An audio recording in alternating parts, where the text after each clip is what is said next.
start with the training. So we're going to start with the Public Records Act and Open Public Meetings Act training. You can see it up on the screen there, and I think Maren also gave you a handout, and this is a training requirement. Yeah, so it's it has to be done within 90 days when you're a new board member. I know for the 2 new board members, we already spoke about this, but more in brief. And then every 4 years, you need a refresher. This year's there's actually some changes, so it's a good opportunity to do a refresher for everyone, so everything works out well. Essentially, I'm going to start out with the Public Records Act, but sort of the premise is the people of Washington do not yield their sovereignty to the agencies that serve them. The people insist on remaining informed so that they may retain control over the instruments that they have created. So that's in the RCW, and basically the idea is transparency and accountability. So the Public Records Act and the OPMA is all about transparency and accountability. Pardon?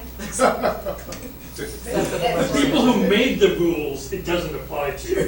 Just everybody else underneath them. But no comment on that. So, sort of training outline, we're going to talk about the Public Records Act, sort of its purpose, what is and is not a public record. There's some PRA changes as they discussed and provide you some resources. After that, we're going to talk about the Open Public Meetings Act, sort of what's its purpose, required procedures that impact you, and again, some resources. Go ahead and stop me if you have any questions. I'm going to try to get through this because I know it's already been a busy morning. So what is the PRA and what's its purpose? So the PRA is a strongly worded mandate for broad disclosure of public records. So it basically requires that most public records that are maintained by an agency, which the school district is, are available to the public. The PRA applies to both the school district and to you as school boards. I know we've discussed that your emails, those are public records. So the things that you have to know. With respect to public records requests, there's a very short turnaround. So if we get a request, we have to respond within 5 days. It doesn't necessarily mean we have to give them the records within 5 days, but we have to give them an estimated timeline of when we're going to be able to provide said records. Sorry, I'm getting little pop-ups. The PRA is very broadly interpreted. The case law in this state is pretty much everything is in. All records must be disclosed unless they fall within very specific exemptions, and those are narrowly applied. And as I said, they're narrowly construed exemptions, and it's essentially limitless. You can request any kind of document. There are some limits to the types of requests now, so you can't be overbroad, and I'll get to that later. But people can request for videos, notes, memos, emails, anything that's a recording or somehow captures a district's business can be requested. So it can be very large in terms of volume and scope. I think since I've been here, the largest one I've done is 47,000 pages with one records request. And that took a lot of time. And it's costly. This is an unfunded mandate, right? So we just have to pay for it. So every time we get a request, we have to provide it. And I am going to make sort of a distinction here. There's the public records. So because we're a school district, there's sort of 2 things at play. There's the Public Records Act, and there's also something called FERPA. We get a lot of requests that don't appear on our website. As you know, we have a list of requests that appear on our website. FERPA is sort of the mechanism that families can request records about their students. We don't have to report that. We don't have to keep a log on that. That's a different type of request, and we have 45 days to respond to that. But somebody can ask, I want every email about my kid. So that's a FERPA request. That's not a Public Records Act request, but we still have to give it to them. And there's steep penalties.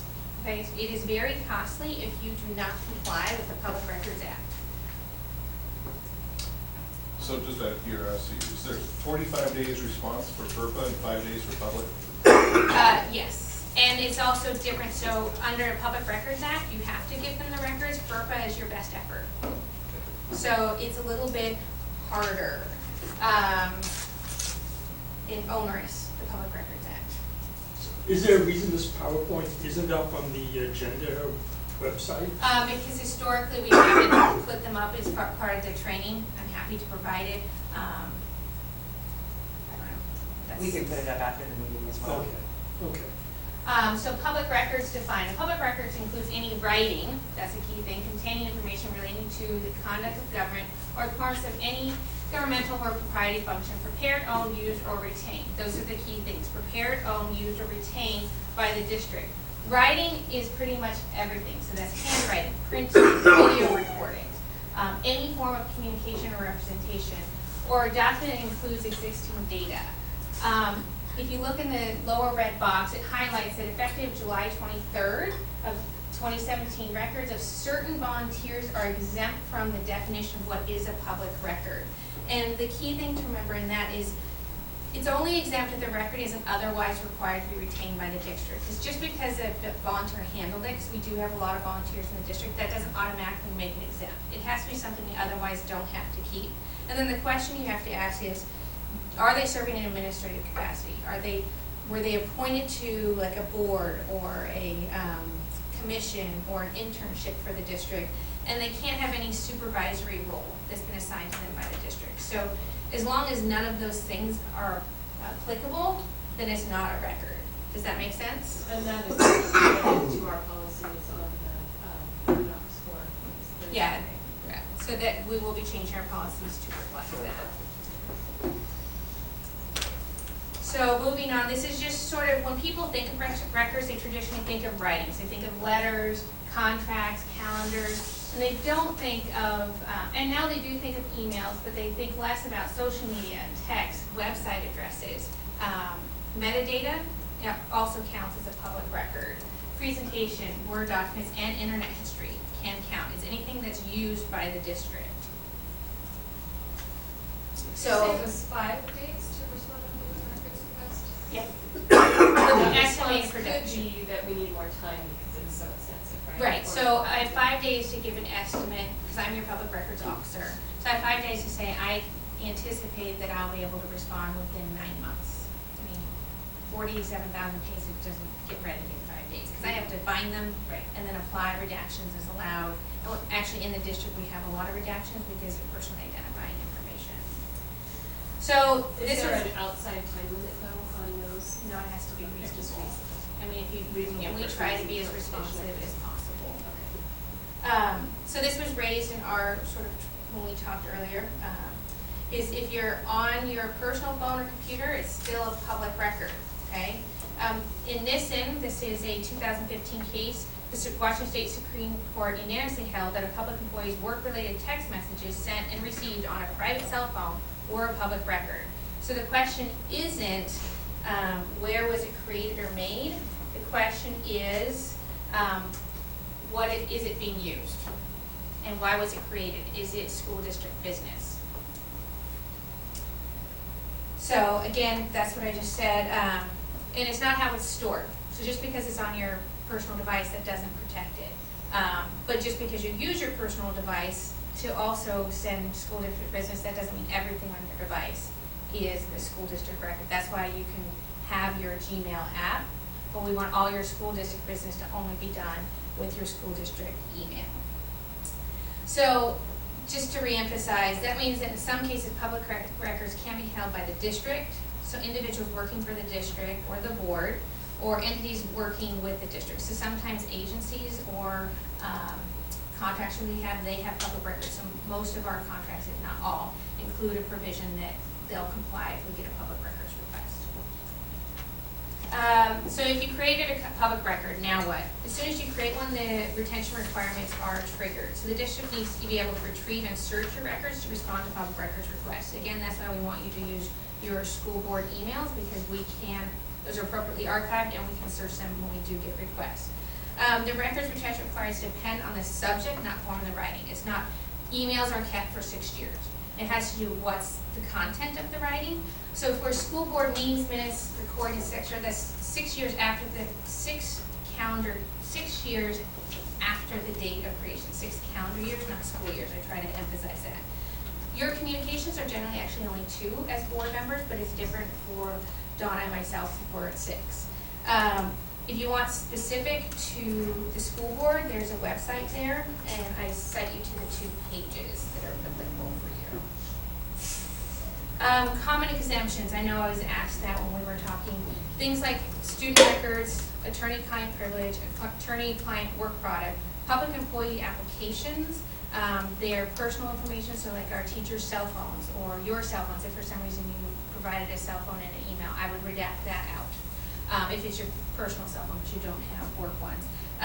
Public employees' personnel file, personal financial information, so if you provided a canceled check, that is not something that can get requested. Social security numbers and system security information, so IP addresses, sort of the matrix of our mainframe and what have you, because we don't want to compromise our security. So mistakes are costly, and in this state more so than some other states. So as an agency's compliance, as I said, is only as strong as its weakest link. The PRA allows for penalties, and we, the agency, have the burden to prove that we complied with the act. So it's not on them. So that makes it even harder. The costs and reasonable attorney fees will be awarded to prevailing parties. So if we lose, we have to pay their costs. They're not mandatory, but they are generally applied. So penalty amounts are assessed by the court's discretion from $0 to $100 per day for the requester. And it's recently been interpreted as a per page fee, resulting in $17,000 per day fine. So, and then if you've been in court for, let's say, 6 months, just imagine the cost of that. So, essentially, we try to comply. For no other reason, we don't like penalties. Sort of why am I telling you this? First, we need your help. All employees and state officers must help locate records and be able to identify requests. So if somebody makes a request, you need to let me know. You have an obligation as board members to notify the public records officer if you receive a request. At this point in time, that's me, so that we can act timely. Again, we've got 5 days, okay? Which is really important. If you are out of town, put on your out of town message so that they know they need to contact someone else. You can't conceal a record. So just because it may be offensive or embarrassing, we can't hide it. We have to let it out, so that's why I always remind people what you write is a public record.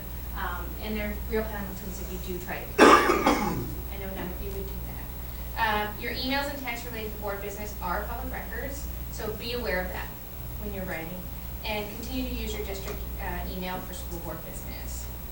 And remember that all records are presumed to be subject to disclosure. There's penalties for withholding. There's not really penalties for over-disclosure. So we err on the side of over-disclosure.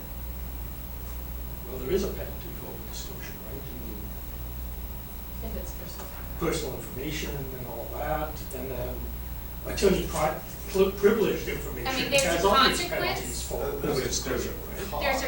There's a consequence. But there's no penalty. There's no penalty under the PRA. Oh, and their narrow definition of penalty. Yes, I see. and But I there- mean, it's There is a detrimental real to cost. the district. There's a negative impact of over-disclosure, but there is no penalty assessed under the PRA for over-disclosure. There is a penalty for under-disclosure.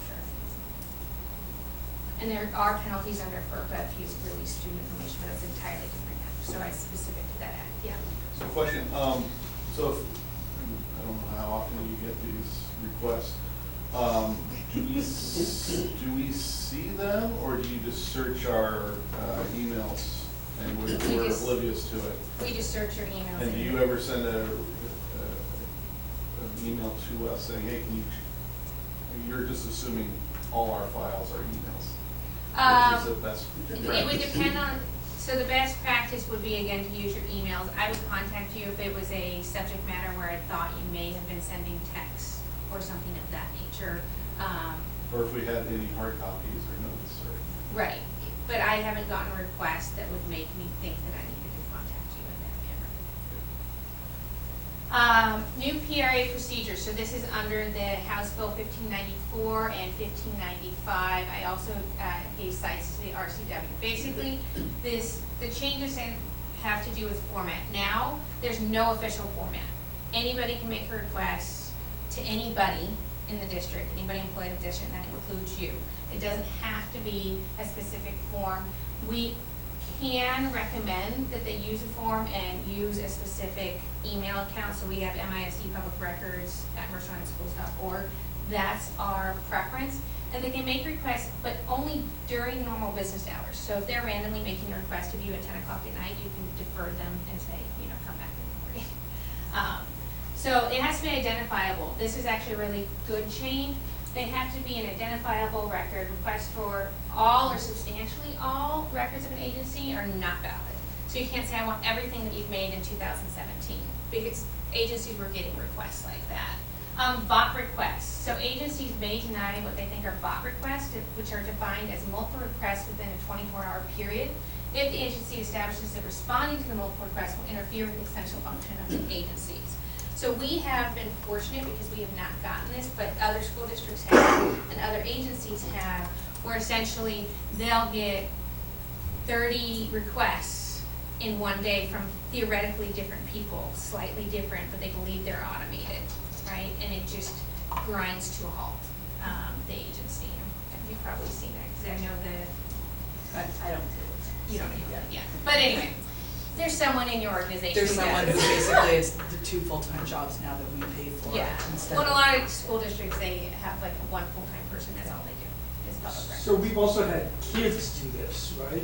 Kind of somewhat malicious or submit requests for this. How did those get treated as legitimate requests? Do they get treated as bots? So they get, if a student makes a request, it's a legitimate request, then we Or respond. like a whole group of students asking for random things. I think we've had that happen before. We've had right? single students asking for things. We've not We've never had had groups groups of students, to my Like knowledge. from the school newspaper? You might have No, I those think things. there was somebody had just gotten some ideas maliciously that had happened, but those could fall. There under was bots. there was a student who made Oh, I a see. significant request, right? Yeah, and if it's identifiable, I mean, if a student makes a request, even if it's gonna be very cumbersome and time consuming, we still We have to treat it respond. as a real A request. legitimate Yes. request. Log. Agencies must keep a log of PRA requests. We already do this, but that is a change. Training, records officers must receive training on electronic records. This is new, but I've already received it.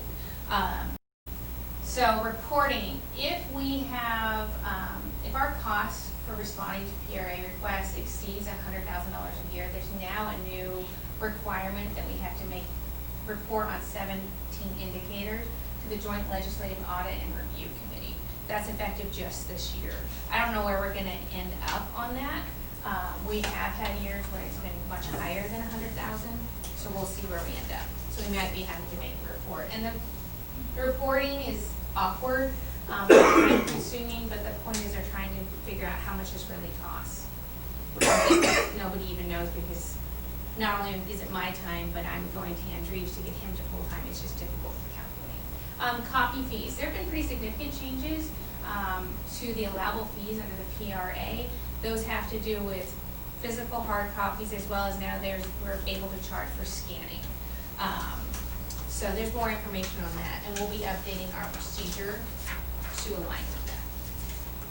So finally, I just want to thank you. You guys are very good about using your board emails, and that, as the public records officer, I'm very appreciative of that. I don't see offline communication. I really haven't seen a lot of notes and that type of thing. Any questions about public records? Yep. So EMA thing is all for public benefit. We are funded by tax dollars, so I totally get it. But there is a lot of onerous just work involved in this. Are there interesting solutions coming down the line in terms of computerizing a lot of these records so that the searching for it can be more automated? Recognizing though there's a redaction aspect of it as well. In terms for the public records, I think the problem is that, if you're asking my opinion, is that the definition of a record is so broad and they can be requested for no reason at all. Because the idea is that it's transparent. Because the record is so broad, the definition of what is a record is so broad, there's no real way to make it super efficient. Because it could be, I mean, what I scribbled down on my notepad earlier today, that's a record, right? And I scan it in. There's some that's considered like contemporaneous notes that you can't throw away after a year. but it's very difficult, and even the searches take a lot of time through the systems we have. And we're, relative to other agencies, actually small. So, you know, if you think of King County or it's really, really difficult. And then you also have the issue that, okay, records might be housed, the way they've defined it in the law, in not even our control, right? So I don't think they've come up with any real solutions, but at least they're aware that it costs a lot of money to do. I will say, to sort of add to your question as well, is we have implemented systems that make it easier for us to search. So just this year, we started looking at social media archiving, and it pulls in sources from like 11 different social media sites, so that we don't have to go out to individuals and try to look through timelines and posts and history. Similarly, with Google Hangouts, that gets archived in the same solution that archives our email, so we don't have to do a separate search for Hangouts and text messages versus email. It all gets included in one. So there are certain technologies that help make the search process easier and more efficient. But as Aaron mentioned, even the search parameters oftentimes are difficult to sort of narrow down to make sure that you have a complete search. And so oftentimes it does take our own eyes to read through multiple records and determine what's responsive and what is not responsive. And everything needs to be protected. Yeah, okay, thanks. So, And just as someone who's had to deal with this for a while, I'm more afraid of the areas than actually doing something wrong, because that's where people are getting judgments and they know it. So they're hoping that agencies that you're gonna make mistakes, and I mean literally hundreds of thousands of dollars in judgments, as opposed to the actual merits of the case. So I think also the fact that the board has a lawyer, and we do have attorney-client privileged conversations with our lawyers. I mean, I am concerned about accidental disclosure of things like that, so I do think as a board, we should be cognizant of that, make sure we put attorney-client privilege on the top of our email when we are talking with the lawyer. Discussions with lawyers are, usually by the board president and the lawyer, and you don't broaden it from that just to keep. I was gonna say, you can't broaden it. If you have a third party on there, it destroys the privilege. Yeah, exactly, So. exactly. So I think those are pretty important rules for a board to follow, because any of those discussions do contain private material that could adversely impact the district. right. And board members could accidentally disclose that by doing something wrong. Well, and as I said, before productions are made, I do review them for privilege. But you might be in a position that because of a mistake I made, that you have to disclose it, and that would be bad. Yeah, if you had shared it, Yeah. to somebody at QFC, that would be. a Or problem. even shared it with another board member without the attorney on it. And then it's disclosed too. Well, you would have to look at that on a case-by-case basis, because if you're sharing the information and you asked on behalf of the board, so you are a representative of the board as a whole. Does that make sense? So if it's information that you received as a board member, you're receiving it as a board, as a unit, Which is like one person. conceivably, yeah. So that's a gray area is what I'm saying. So sharing it with, if you got something, sharing it with Tracy, if Tracy got something with Tracy, sharing it, that doesn't necessarily destroy privilege. Because we're all the client. Because you're the client.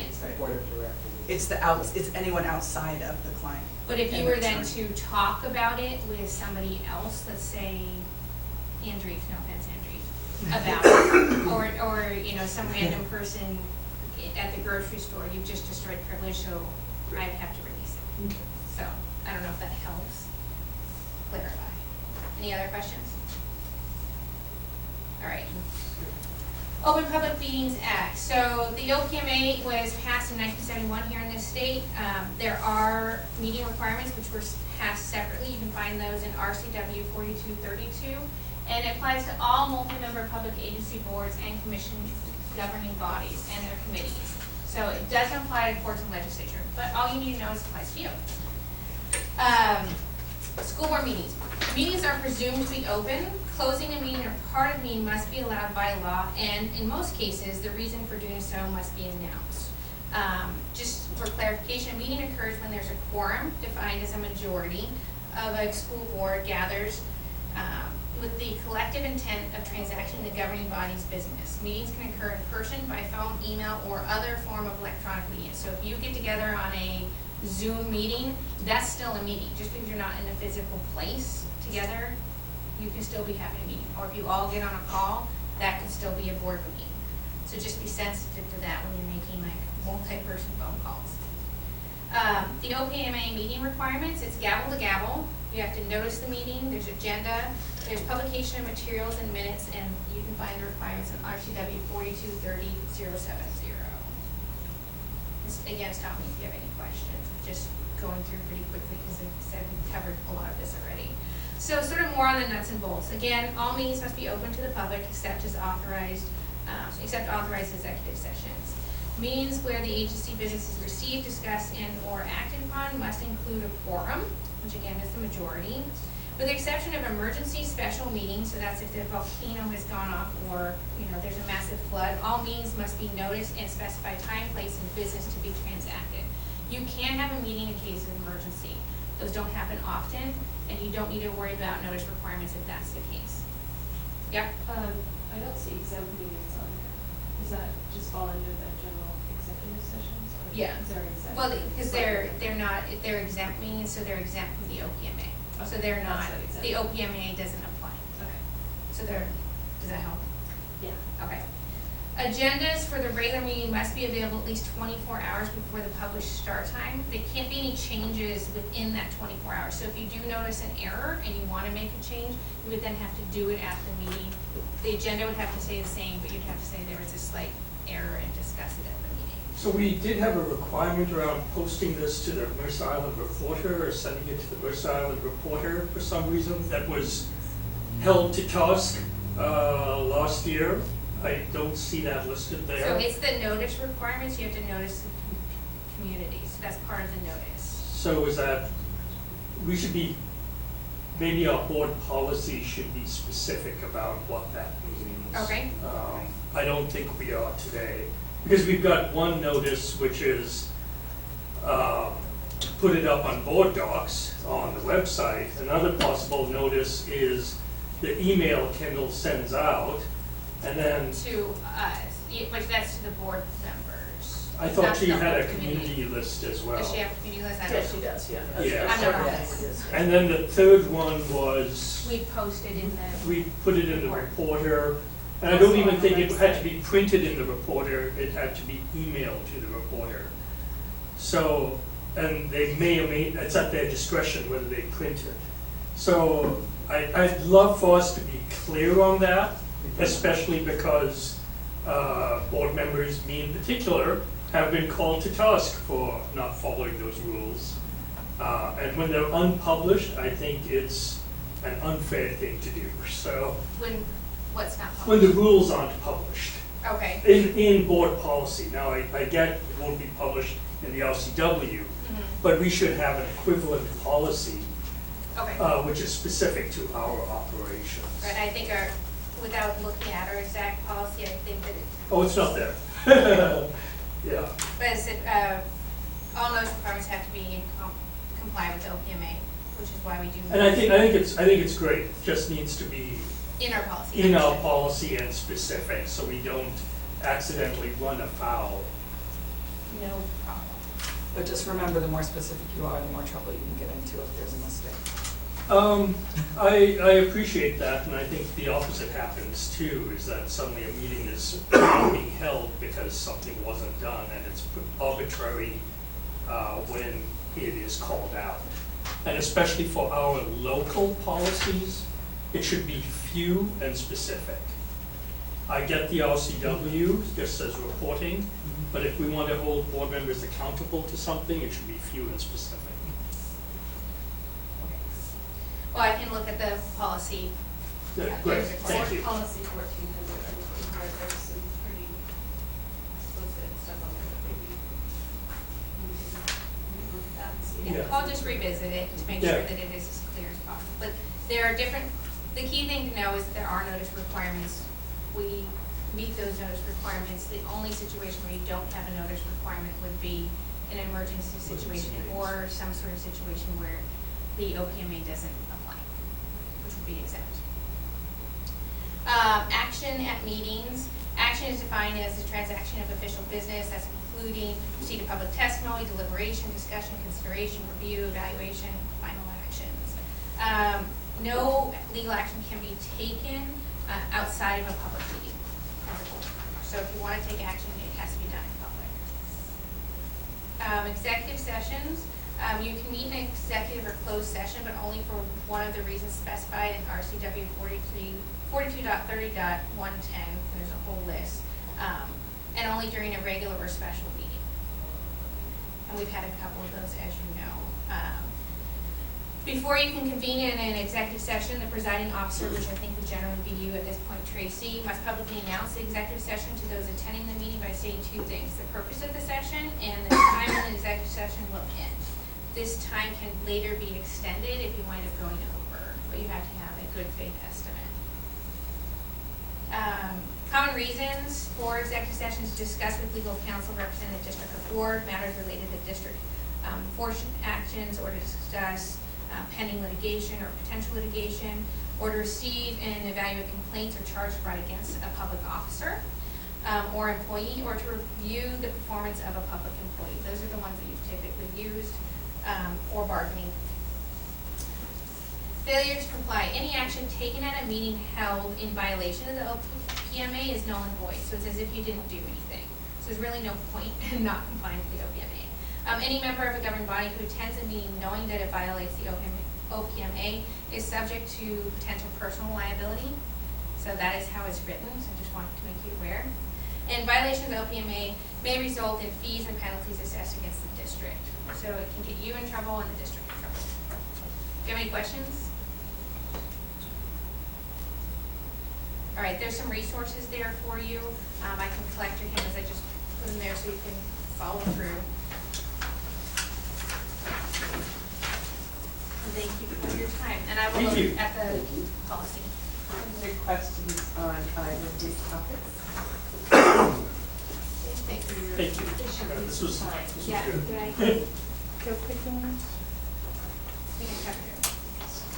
So the other piece that we wanted to do, just a very quick update because it looks a little bit different, is board docs. So Kendall is actually, and Andrews are our experts on board docs. So they, Kendall specifically is just going to kind of walk you through, and I think you're going to do it from there, Kendall, so you can Okay. kind of show.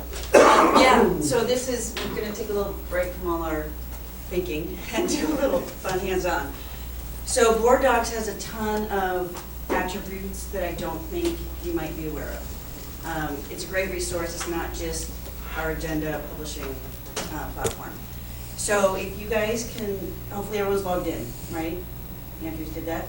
If you guys can log, or just get out of this meeting and get into our Thursday meeting, I'm going to start small and then build a little bit bigger. I'll show you some of the good things about this.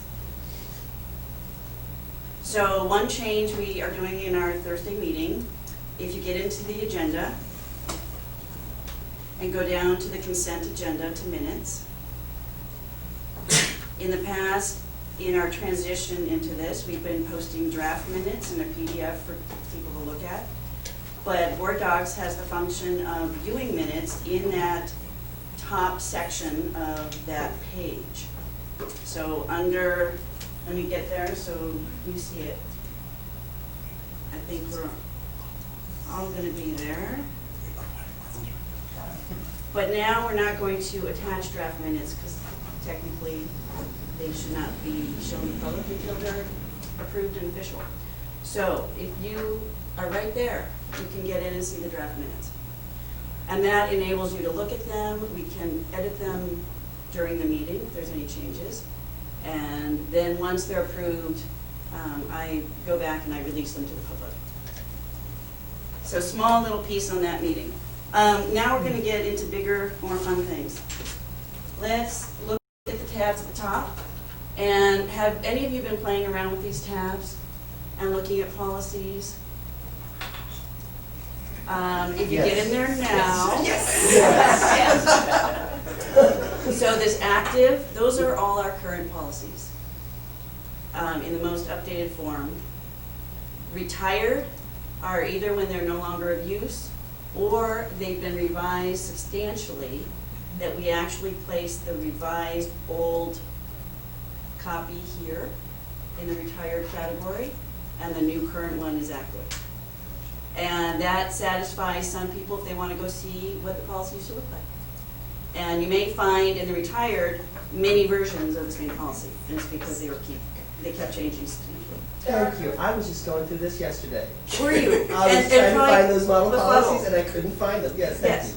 So with the draft ones, what's up with those? We haven't started to use that yet.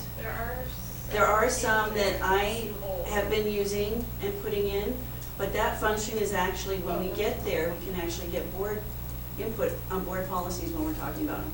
Okay. But right now, we're still providing you with red lines and talking about them in open meeting and attaching them to the agenda so the public sees them. This would be a way the public wouldn't see the revisions.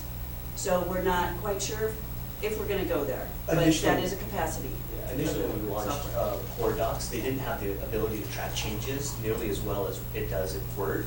And so we didn't use this draft feature, but they're starting to implement more and more of those features, so it could be something we potentially transition. Yeah, when it gets a little better and more refined. That's really nice about access to model. Isn't that great? Well, and here are the policy and legal news too. And this is where WASDA in their publications explain their revisions to their model policies. And they track the law, they develop their revisions, and then we go off those in making our revisions. It's a great tool for cabinet because then it helps us as laws get passed know what we need to make sure we're bringing to you for changes. So WASDA updates that section for us? We're connected to WASDA. So Board Docs is a platform promoted by WASDA. I see. And the schools that all sign up get this function. That's great, wow. There's one more feature that I wanted to request of them, and Kendall and I talked about this. In my previous life, we had a very similar platform where we had a model policy, our own policies, and then every district that subscribed to that entity, their policies were shown up there as well. So if you were looking for a specific policy in a specific area, everyone was using the same numbering system, and so you could pull that up and you could go to different districts and see what had they done, how had they interpreted that. So it's a great tool. So hopefully that will come along eventually.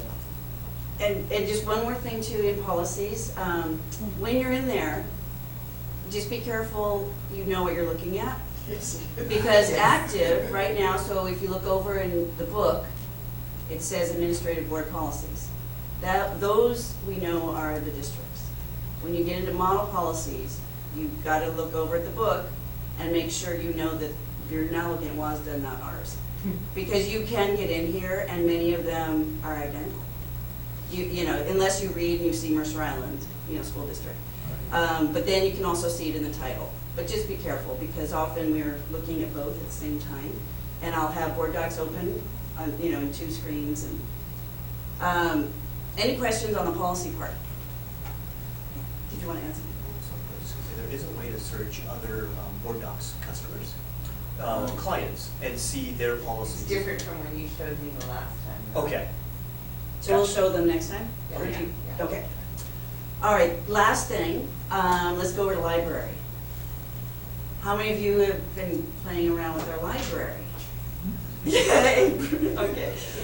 So the key thing here, at least right now, in my point of view, is strategic goals.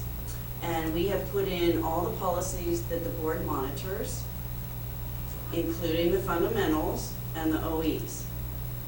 What happens by using this library and strategic goals is when you click on one of those, you'll be able to see all the monitoring reports and all the meetings when it was discussed, either for monitoring or language review. And the way those get in there are, when you see, if I go back to our January 25th meeting, we're gonna do fundamentals on Thursday, so let's look up there. Fundamental 3, in that top section, you see this. And that's how they are linked to go into our library. So we are trying to track every monitoring you do, and there's a place where you can see the results of that. And when it was touched by you guys. Okay? So that's our Fun Board Docs plan for the day. Any questions or, yeah? I just noticed on, maybe it's not showing up on yours, but on mine, when I go to an item on the agenda, there's a little like speech bubble, and it says take notes, and I can put in annotations, so would those just be for me to see on those, because nobody else might be able to see that, right? Is it a public record? Those Yeah, are but private. it's a public record. It would be a public record. It would be a public record. But it would be a public record. Yes. But it would be just for you to see because you are logged in with your specific login. So Can I that's see what the bubble, difference. I've got a Just for different. you to see and anybody who asks. I just have a different access to you, so I just want to see. It's next to the share thing. So I think because we're administrators, it looks different. Okay. Yeah. I never. Why don't you noticed do it something before. in that? See if anyone else gets it. Say testing. Maybe it's something among you that we I got don't no have. pictures. Or it could be like a yellow sticky function. just Yeah, for so you. now that I did one, it changes my speech bubble to have little dots in it, and And I see it anybody else? highlighted with orange. So this is on our January 25th meeting, full governance process monitoring, OE6, budget and financial planning. We'll look for it. I would for right now not use it since we don't know where it's. It's on 5L. Yeah, nothing showed up for me. Okay, I just want to make sure that we can locate it, if we get a records request, so. It appears as I though would it's not just. use Yeah. It's just a notes It's probably not feature. something I would use, but I would just. Yeah. Yeah. It's a notes feature. Yeah. for- So until, Well, that's interesting. just don't use it until I figure out whether or not I can search for it, right? Okay. Yeah, okay. But you want me to leave it on there for now? Yeah, because I'm gonna look for Okay. it. Thank you. So I wonder if that's. Yeah, And I'll know you found it when you text me, or send me an email or Send something. an email. and they each have it, You got just for it. their own sticky note function. Okay. So we just ask that when you're looking at the agenda and pieces on the agenda, if you could log in, because you're really going to see the most updated information when you log in versus going to just the public view. There's so much more, and so that's kind of the underlying intent of our little training too, is that when you log in, you have a lot more features at your disposal to work with. It's easier to discover how to log in on this new UI than the old one. I could never find the login.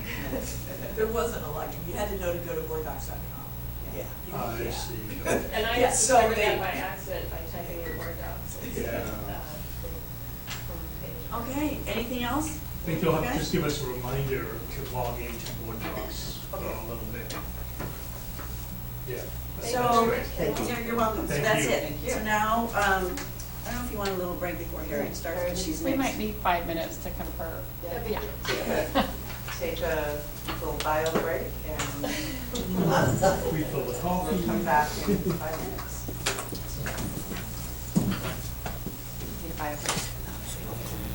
Start in this work by being an over-anxious parent when Michael was in kindergarten, wanting to make sure that everything was going well.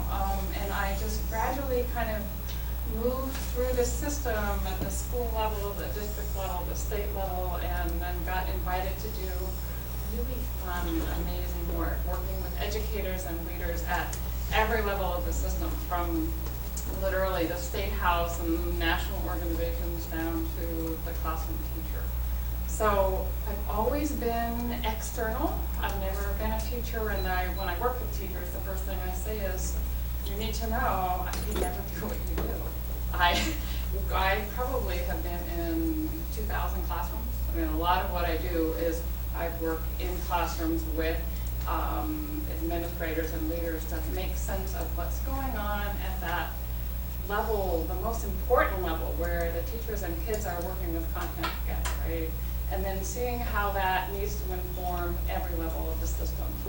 And I say I can never do what they do, so I think all teachers are amazing. So that's the first thing I tell teachers about myself. The second thing I say is that I can't hear very well.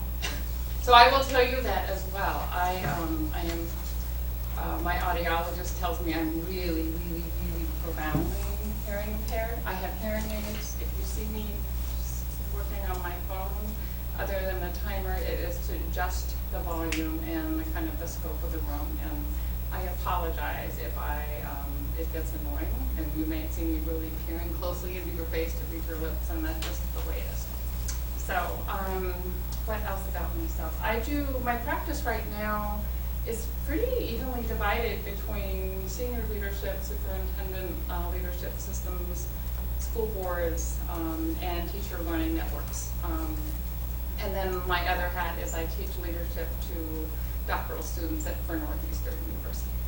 So I have this kind of spectrum of practice, and it is super fun. And I have to tell you, I really love not getting on an airplane to come see you today. So, I wanted to just make sure we fully disclose too that your board worked with Educurious, and that our former superintendent, Dr. Plano, is also on that board, along with Yes. 2 other former school board directors, Janet Bonner and Harry George. that's right. So I do know some of your former leadership. One of my dear friends is I don't know how long he taught before he retired from Mercer Island High School, but he subs back at every opportunity he gets. It's his favorite thing to do.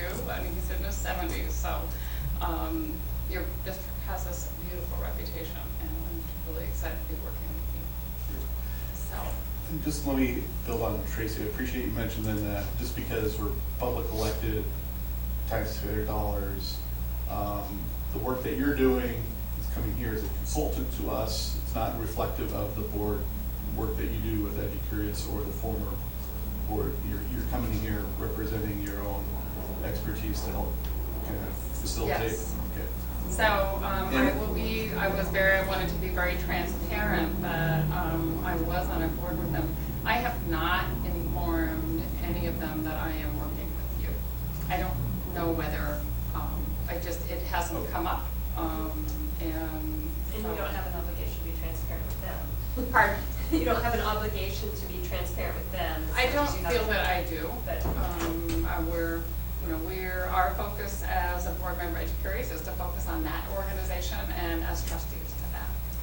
And then I was looking at your bio. Are you coming to us as yourself, or you also are with, is it Avion or Avion? Oh, Abeo? Okay, Avion. Okay, yeah. That is a former association. Okay. We kind of disbanded Okay. in 2013. No, 2015. Okay. Just so the board knows, our contract with Harriet is actually through WASDA. Okay. So yes, I do serve as one of their leadership consultants, and that was the point of contact. Thank you. And this was disclosed to us when we initially met at the WASDA retreat sometime back. The club. Yeah, I so think we, it's all- three of us met, Yeah. just kind of talked briefly about it today. Okay, that's Great, thank you. Other questions? So I have been working with Donna and Tracy and David to kind of scope out where we think might be the good starting place for your work together, kind of with 2 new board members and a new superintendent, kind of leaning in and learning each other as you, and I'm going to say Donna's still learning your system. It takes a while, which is both an advantage for you and it's something to be aware of. So I have for you, and it kind of came out wonky on the printer and I apologize, but what I call a participants agenda, and in that it really just gives you an opportunity to make notes as we go along through the day, through the morning. And given our time, Donna and I discussed briefly should we pick and choose what we do, or should we start at the beginning and go through, and we'll get to a point where we make a decision as to where to go next. We feel that each of these pieces of our agenda today really built on each other, and it didn't feel like it would be the best use of your time to kind of pick and choose. So with your permission, we'll start at the beginning and kind of work through, and then when we get to, now our starting time is noon, is that correct? Yes. So our biggest purpose today, I think, really is to help you build your relationships so that your processes are productive, so that your time together is well spent, and you know each other well enough to draw on your strengths, so you know where each other is coming from, and you can take advantage of the diversity that each of you brings to the board, which is where your power is. And so I'm hoping that you will know each other better by the end of today, that over the course of this agenda, whatever time period that takes, you will build this understanding of what it means to be a strategic governing board. It was a conversation that David and Tracy and Donna and I had about making sure that your conversations are strategic and really pushing that governance level. And then really looking at where you're going with Vision 2020. I don't think we will get to that point today, but that's your guidepost, and where are you now, and what's next in that. So in our moves today, we'll kind of in some opening, kind of who are we, and why are you on the board, which is, I've been on school board, I know how much you don't get paid, I know the time commitment it takes. So just kind of to get really clear on what you're doing and who each other is. I'm going to have you share your perspectives on Mercer Island as a school district and what the strengths and opportunities that you see. We'll spend some time kind of the work of the board and really defining what is a strategic conversation, where do we want to go, and then I want you to do that on your own. We looked into bringing something to you saying this is what a strategic conversation is. We're all really smart. I want you to define this for yourself so that you can be finding out and you can hold yourself accountable to, is this what we said we wanted to be talking about in the future as you go forward in your meetings? So we're going to build that, and you all receive text in advance of something that we're going to work with that, and that will be, you can have a strategic conversation around that. And then finally, I want Donna to really talk about what she's noticed, call it the state of the system, and have that. What I see is when I go into a system as a pair of external eyes, it's like I see things because I'm not in it. And after you're in the system for between 6 and 18 months, and I would say that in the last 20 years of practice, every school district that I've worked with has transitioned to superintendent. So I've seen these transitions, and in about 6 to 18 months, Donna's going to become part of your system. She's going to be contributing to it rather than looking at it. So you have this opportunity to have her look at it with fresh eyes and share with you what she's noticing and what she's seeing, so that together you can kind of move forward in the most strategic way. So that's our agenda. Okay.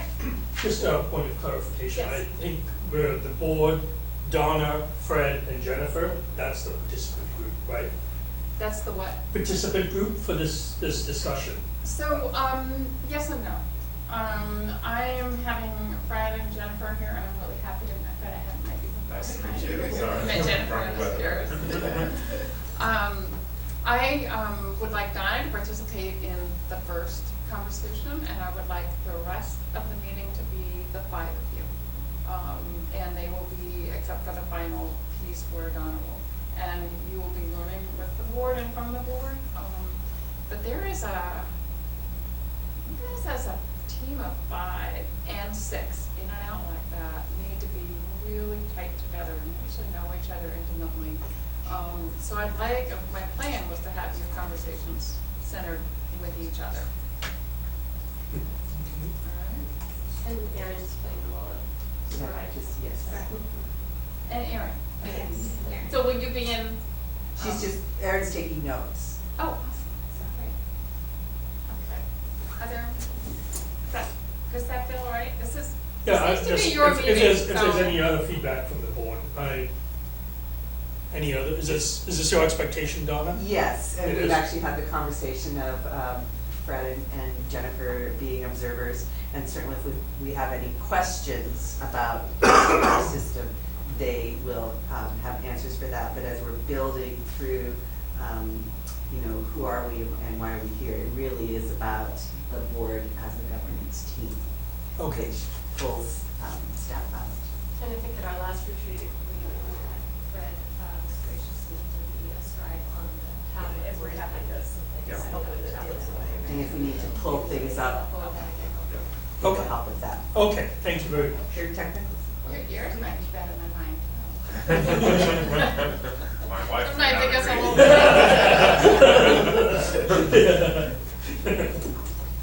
Okay, so if you're good, let's jump into the first activity. So this is a structure that we call a micro lab, and I know that you have seen the questions I'm going to ask you in advance. Is that correct? Yes. Yeah. So normally I would give them to you one at a time, and I would give you some reflection time. I think that since you've already seen them, has everybody had a chance to kind of think about this a little bit? Yes? So I'd like to bypass the reflection time. And what I'd like to do is we'll just start at one end and we'll do question one and we'll hear from everybody, and then we'll do question two. There is a norm in this process in that this is not a discussion. This is just kind of putting on the table who you are, and afterwards we'll have a discussion about kind of where we see our similarities and differences and how we come to the table. So take notes, but we're not going to have an interaction. I'll just really want to hear from each of you on each of the questions, and we'll take those one at a time. So, and probably try to keep your responses in under 2 minutes, so be efficient. So the first question really is, what made you decide to run for the school board? Why are you sitting in these seats? And want to start with it? Sure. Oh, I did remember your name. Well, for me, I'm a curious person to begin with. My daughter's in 3rd grade this year, so in kindergarten, I started to get really involved with the school district and trying to figure out the funding, figuring out where the $4,000 for the full-day tuition came from, and all these extra things going on. And that led me into PTA, which led me into attending school board meetings, which it sounds like maybe we had a similar path there. And so as these seats became available, I knew these 2 seats were opening up.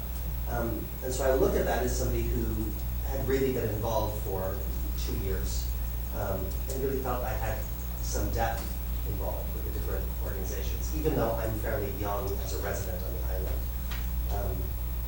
And I had a Hamilton moment, I'll say, and I'm not going to give up my shot. So it seemed like this was the right opportunity as I was moving out of PTA leadership, that I had this subject matter knowledge, and I wanted to continue with that. And then I'm really passionate about advocacy for children. And I think public education is so important. Access to quality education to all children is incredibly important to me, and especially for our most vulnerable students. And so that advocate on my shoulder said, get in there, this is time for you to get in. So that's why I ran. I think mine was very similar to Brian's, which was deep involvement in school activities to begin with, both as volunteer and leadership level, whether it be the school's foundation or technology teams or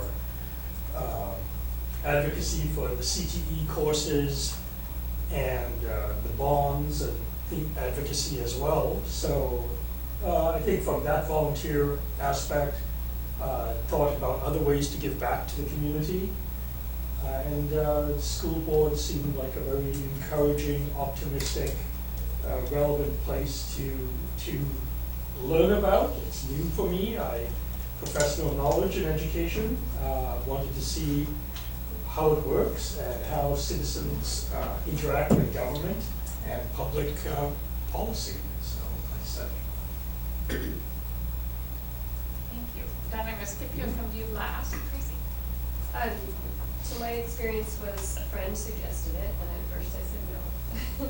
And then I thought about it some more, and I realized that my background was something that I felt would make me a good candidate. I'm the parent of 2 daughters, one who was in the gifted program and one who has been in the special education program.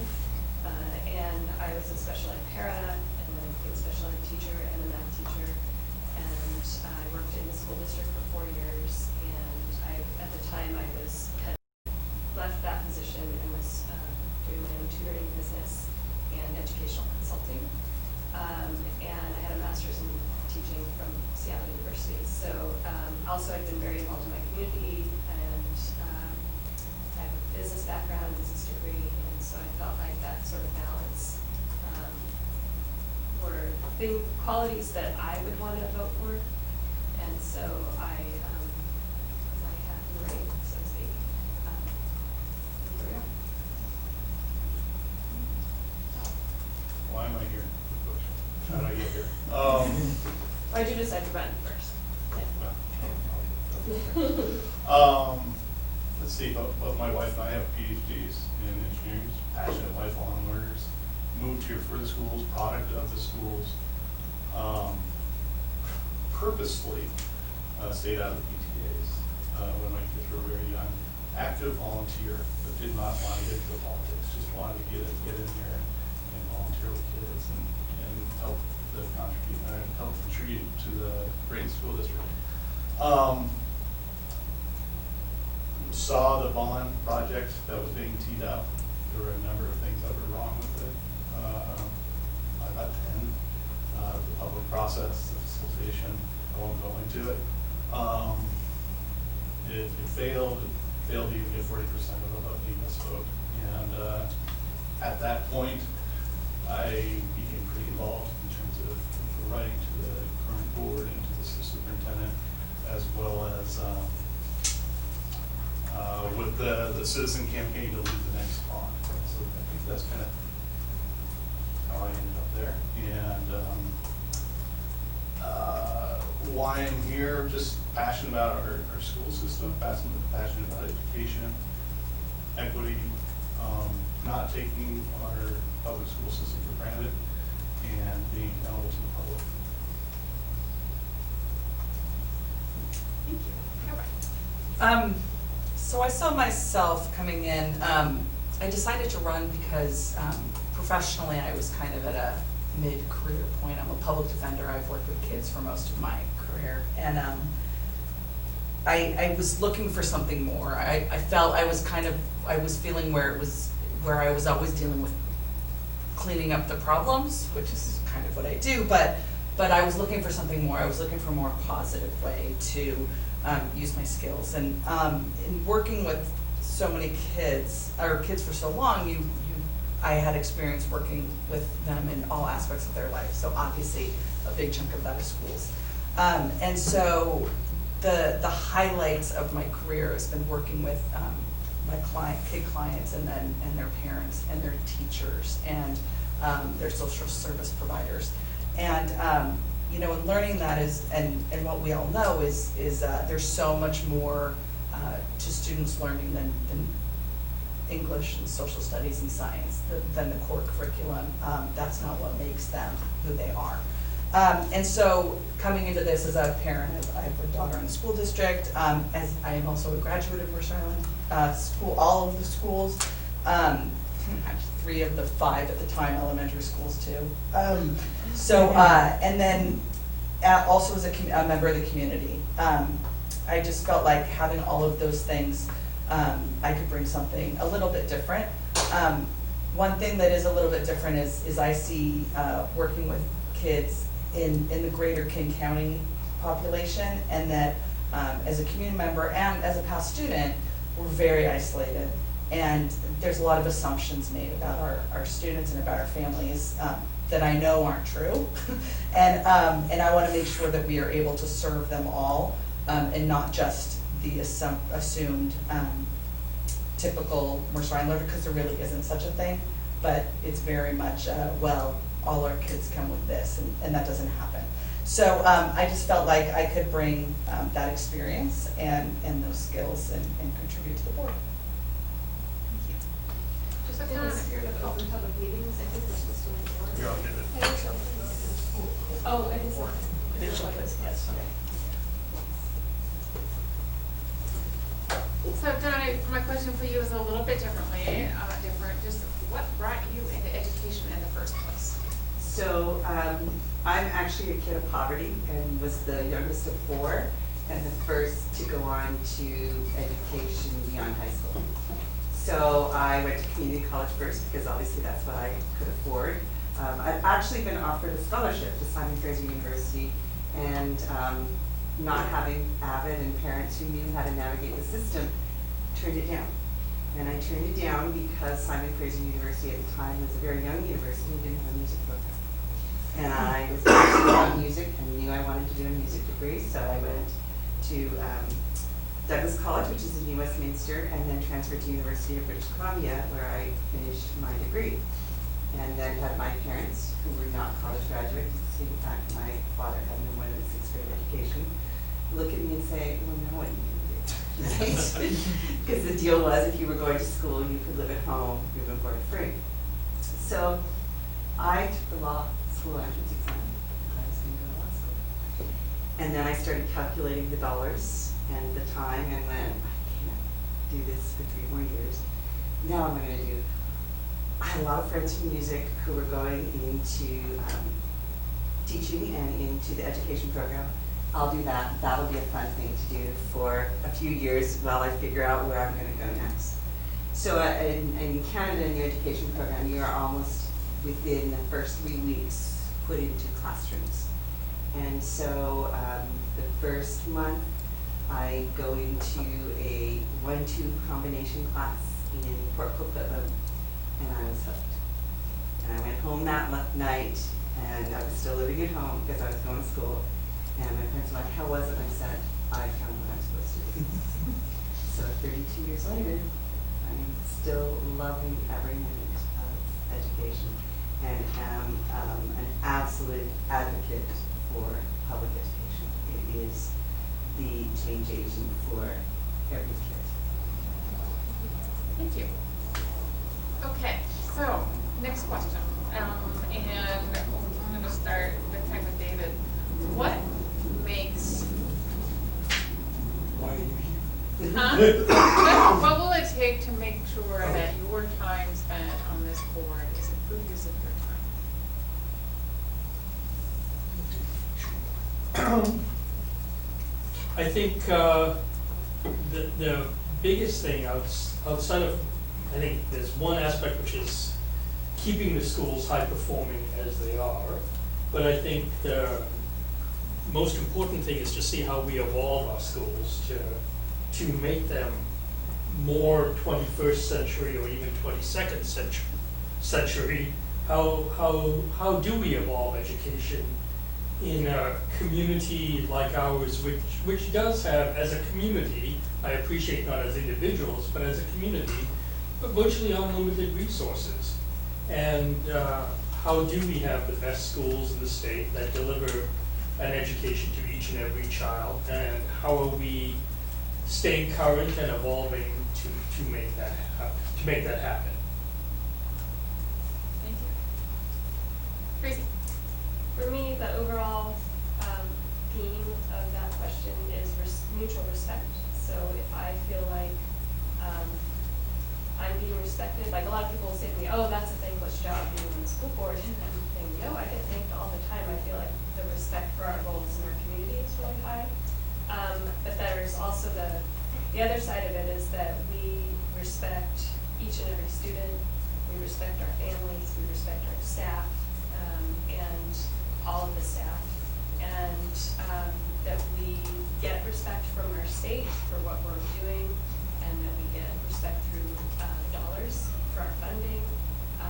So I think that is my overriding theme of, as long as I feel like everyone's respecting one another in those ways, and we get respect by hopefully passing our levy, that our community respects what we're offering on that ballot, that it will be a good use of my time. And we respect one another's support, and I really feel strongly that we do that. We've been actively doing that. Well, Refresh me, what's the question again? what will make this a good use of your time? Being a school board. Yeah, Yeah. so we're efficient, we get stuff done. It's easy, I think, we have a very wonderful school district, great reputation, and it would be easy for us to rest on our laurels and be complacent. And change is difficult, and just to make sure that we're not hesitant about change to move the needle. That we stay kind of focused on long-term goals and kind of respect our governance model. And I like what Tracy said, I think this is not a back and forth, sorry. Just the recognition and the respect of everybody in this district is participating, just from the chamber to the Rotary, to our educators, to our community volunteers. It really takes everybody participating. Deborah? I want, for me, as part of the board, to focus on the whole child, not just, as I said a little bit before, the academic, and whole in terms of individualized, and not just necessarily the loudest voice in the room.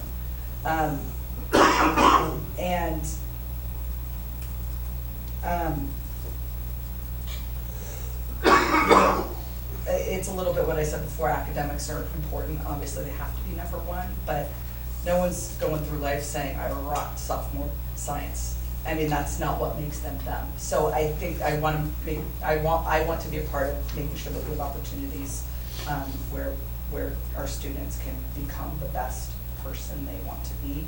I think school is about learning to learn, or teaching to learn.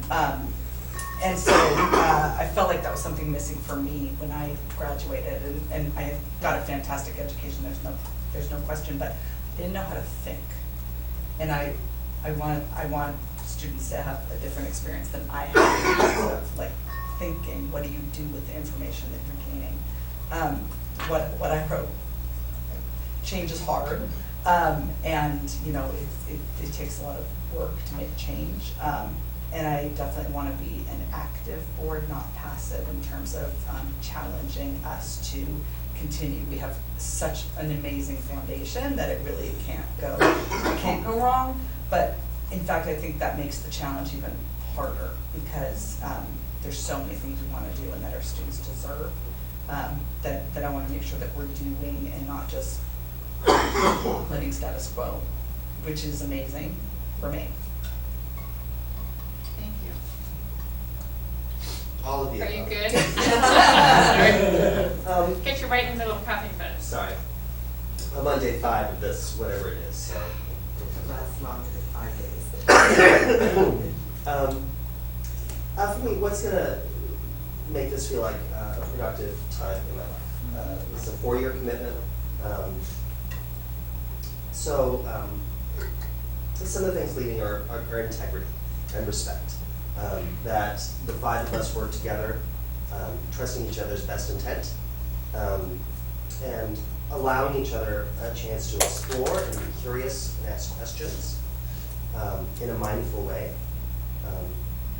I had a parent in the community ask me recently, so are you going to help move things forward, or are things just going to stay the same? And I thought that was really poignant. I'm here to help move things forward in a mindful way. And my commitment is to listen and collaborate and do what's best for our students, first and foremost. So I think as long as there's that sense that the five of us are working together, collaborating, and being transparent with each other, then I think that's a great use of my time.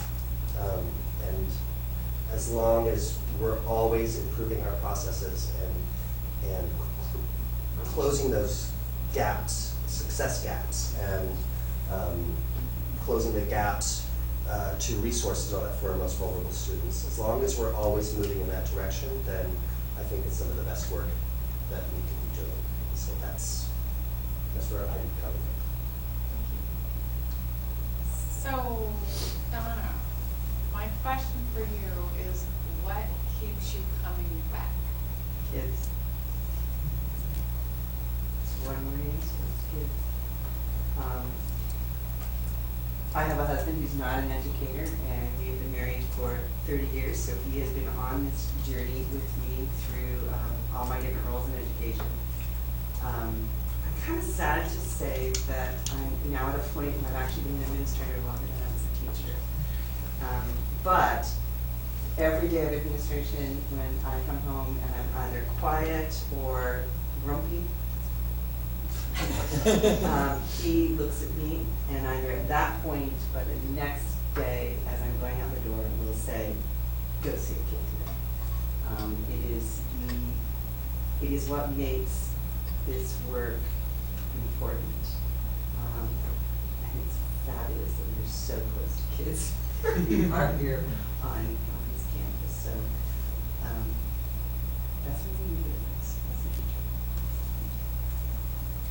Okay, last question is, really talking about your own personal non-negotiables. What will you go to the wall for? What will you not give up, no matter what? And let's start.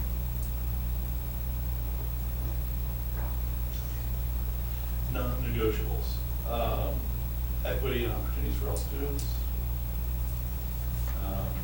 Public process, communication, transparency, and continuing to strive for excellence. What was that last one? Continuing to strive for excellence.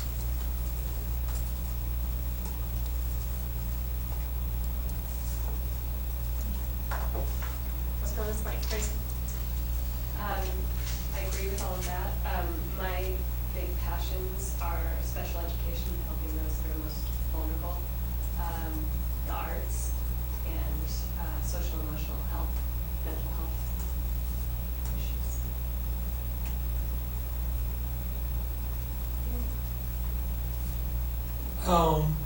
I think it's hard to, in some ways, hard to have a non-negotiable, but I think the big one is, I think we have a good governance model. I think we've got a sense of good lines between where the board works and how do we empower and strengthen our staff and our superintendent and her staff. And I think probably the biggest boundaries would be that we don't disrupt that relationship between the groups. And we ensure that our district is a great place for great people to be independent, open-minded, be creative, and make this a great place for our kids. So I think that's probably my non-negotiable, is not to cross that boundary in a way that's going to be adversarial and disruptive to the functioning of our district.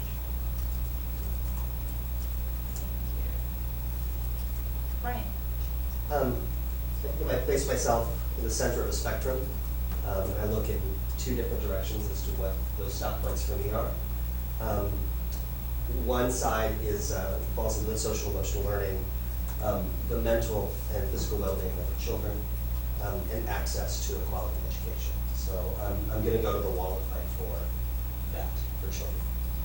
On the other side of the spectrum, coming from Wyoming, from a fiscally conservative state where that was just something handed into me growing up. I recognize that we have a fiduciary responsibility to the taxpayers, to the residents of our island, and we are elected here to oversee this process and to participate in this process on their behalf. And so when it comes to transparency, when it comes to really looking at numbers, budgets, understanding where that information is and how we can convey that to our constituents, that's like the other side of that, making sure that we're responsible with the money that's given to us. We have this extraordinary opportunity here on Mercer Island, and so much community support, financially, through volunteers, community groups, that we really owe it to them to be aware of what's happening, and to really hold that line of responsible governance and fiscal. What was that? Deborah? So the things I wrote down are transparency, integrity. We are nothing without our word, without our commitments. I think that hard work goes along with also being present and present kind of everywhere on the island. Fortunately, it's a small place, but because it's a small place, it matters where we're seen and it matters what we're involved in. And I think that that's an important responsibility. One line that I won't budge on is the individual opportunities for all of our students, whether that's academic or music or the arts in some way, or sports. They're all important. Leadership, they're all important and they're all necessary, and each one of our students is going to thrive in a different area, or maybe multiple, but in a different area. We need to make sure that we have those for them. Along with that is relationships, and when I'm talking relationships, I'm talking administration, staff, teachers, students, parents, the community, and the board, and that each one of those groups needs to have a strong relationship with each other in terms of mutual respect and understanding, and willing to be open and listening to concerns. And it goes so far to just listen, and people, for people to be heard. So I think that that goes back to relationships, and so I think that that's a really necessary part of our work. So non-negotiables, when I have my education hat on, it's good instruction. It's about, because all the evidence shows us that what impacts students the most is the teacher in the classroom. So non-negotiable for me is great instruction in the classroom with my educator hat. And then I have to echo what Deborah said, it's about relationships. And those have to be solid and trustworthy and honest. Thank you. Could I ask you? Mike's a big whistler. So, what did you hear from each other? Lots of great stuff. It's hard to pick just a few. Everything the same in all. What did you hear that felt like, that resonated, that was similar? Where do you see some of your big connections, and where are some of your differences? I talked a lot about integrity. Just talk about a lot. Transparency, integrity, relationships, accountability. So, relationships. What else did you hear that was kind of, felt like it was, you were kind of pulling together around certain ideas? The great reputation. The what? The great reputation of MISD schools. That's a solid foundation. I put several check marks. Needs of the student, individual students, concern for individual students. I put that. I'm sorry, I missed that. One more time. The concern for individual students, it's kind of, I guess, that each and every student, I think, Wasder had come up with. I think that definitely was resonating with everybody.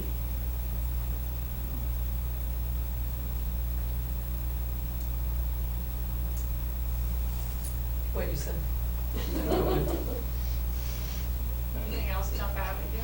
I think also, I do appreciate that the interests were diverse enough that people were coming from passions that I could relate to in all the different ways.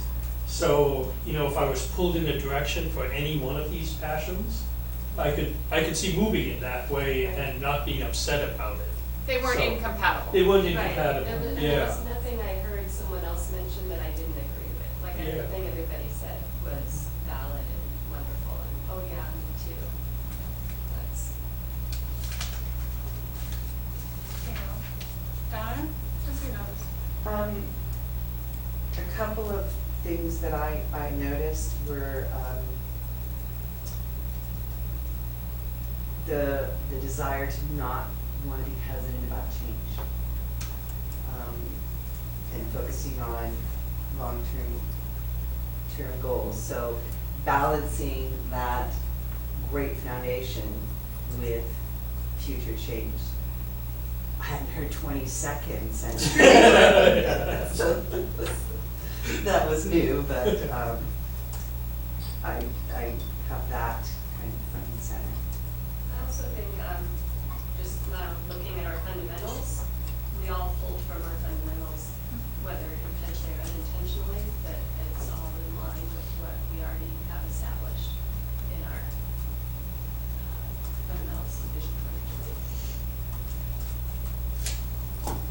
Yeah, I noticed, as Donna did, how do we evolve our schools, long-term focus, make sure we're here to support change, moving things forward in a mindful way. So I definitely heard from all of you that you had a great foundation and a great reputation in excellence and really focusing in on all of the aspects of children, social emotional learning, respect, relationships, you know, and throughout the whole system, and that you're not done.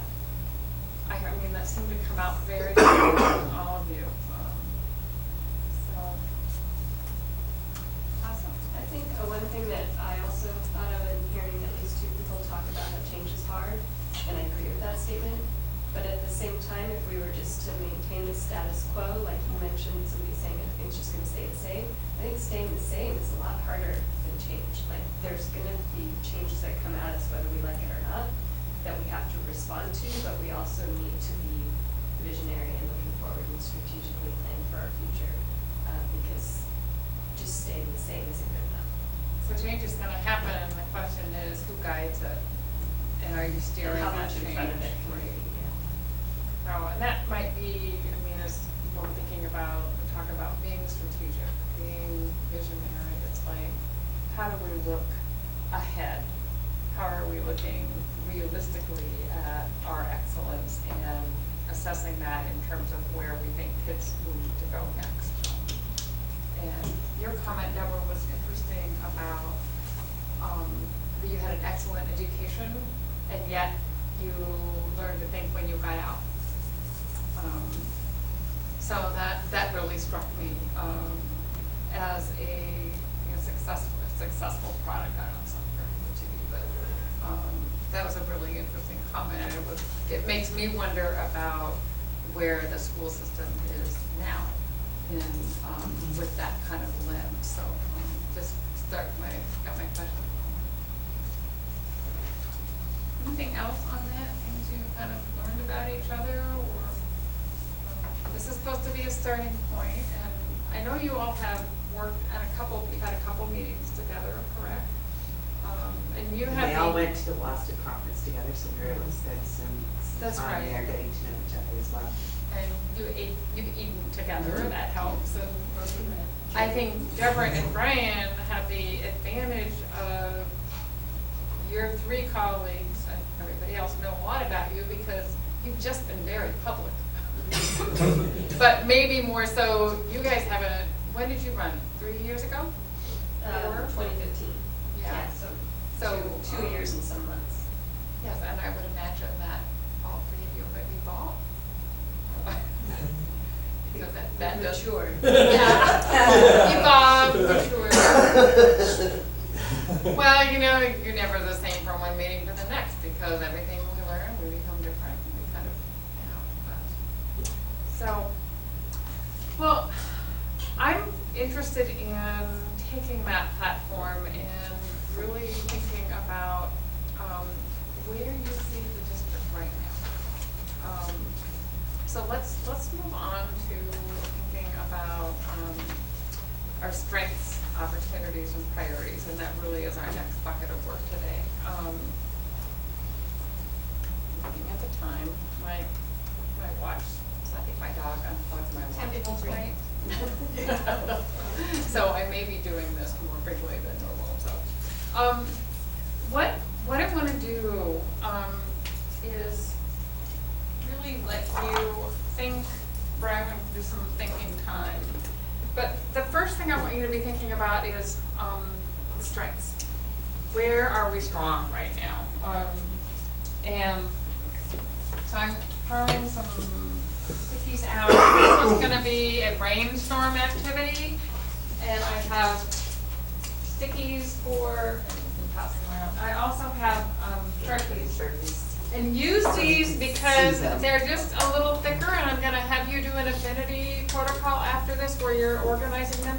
If you can see each other's writing, it'll be much quicker than if you're trying to see the notes from a small pen. So 2 sets of brainstorming. I want you to be thinking about strengths and then opportunities. So where are, and I want you to do opportunities on the pink and strengths on the yellow. And we'll be sorting those separately. So, I'm gonna set the timer for 5 minutes, but I'm gonna be watching you and just kind of seeing how we are. Strengths and opportunities today, right now. Strengths of yellow. Pardon? Strength of yellow. Strengths on yellow, yes.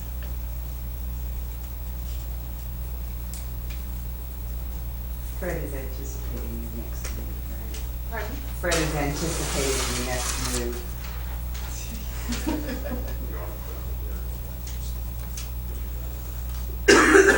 Also projected on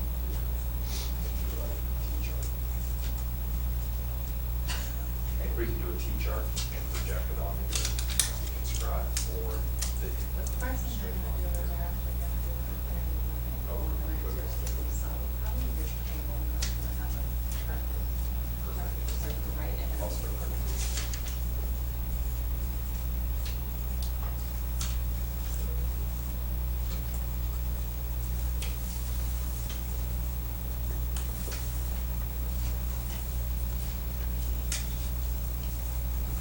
Is there an ideal number you're looking for, 2 or 3 each category? No.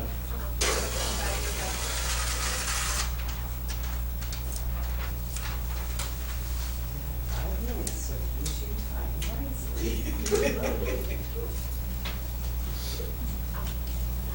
Can we phone a friend or ask for something?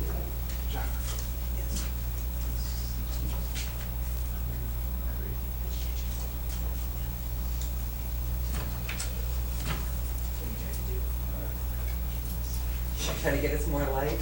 No, I was gonna put that up, it'll make much. You want more light?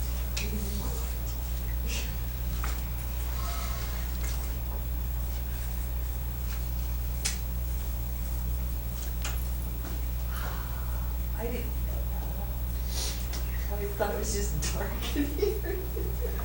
We tend to turn it off. Yeah. Well, if we need to use the screen, Yeah, we will.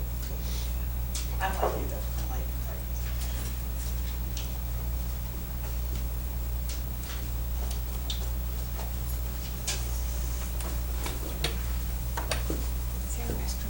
Yep.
Thank you. I just learned to say it too.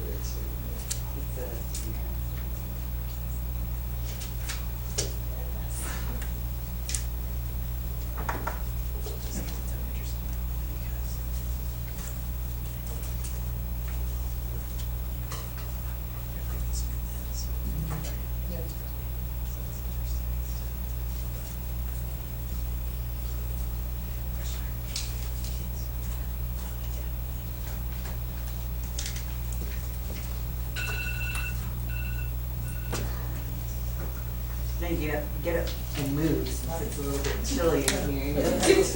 We called Tony to see if he can adjust the temperature. Fred's cold, so that means everybody's cold. I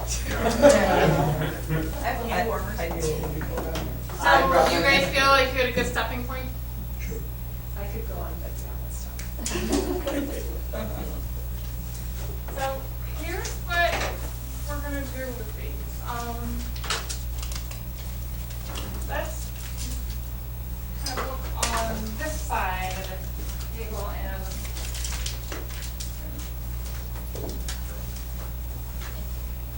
so let's do our strengths over here. So we're gonna do an infinity class protocol. Have you worked with sorting? So this is really taking your stickies and kind of laying them out, and we'll just kind of step back on the table and start putting them down and group them where they are similar. So, for example, you may have put on your strengths that it's good teacher, so kind of put those off. So you need to decide where things are similar. So let's start with the strengths over here, and don't worry about summarizing yet. Go ahead and just start grouping. You can, and we'll do the same process with opportunities on this side. Very good. Color report.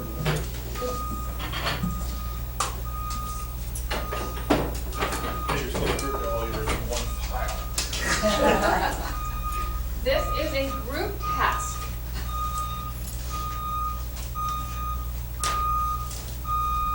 Is there a noise keeping? Yes.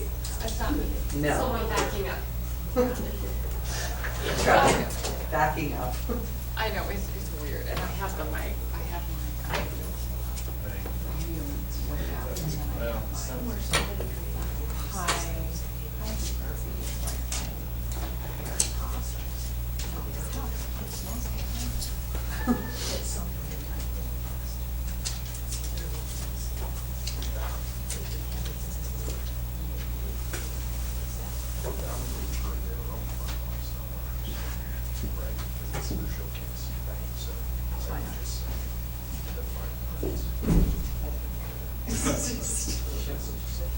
Or move, one of the two. So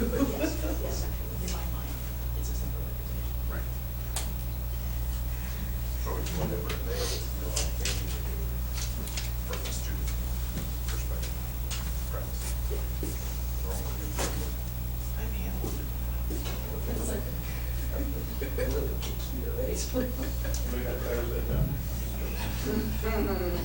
Total joke. We used to be able to take us to school. I have this too. Does that? Yeah, actually, I know Zones? CTE there too. What do you mean CTE? Continuing education? No, Career technical. Career technical. Yeah, I think of technical is different from technology, but that's what I know. You might have a bigger skill. Back to the conversation, Let's see how much is in this. See how long you do. We have to use another data.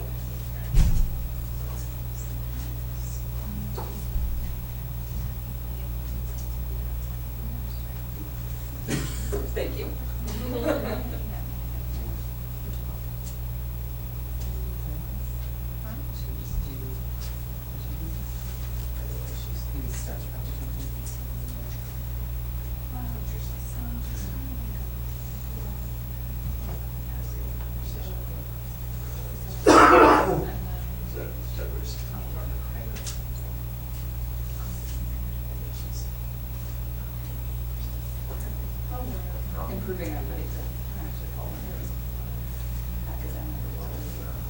you know, in what way you Yeah, need that's equity. interesting.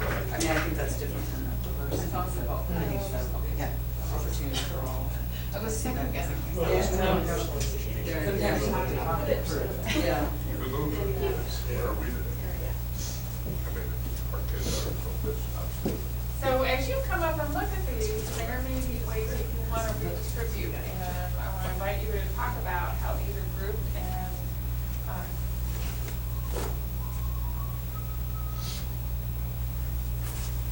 so students writing this seems, does that necessarily go with high graduation rate, necessarily college prep academic? Well, when you get this plus this, you get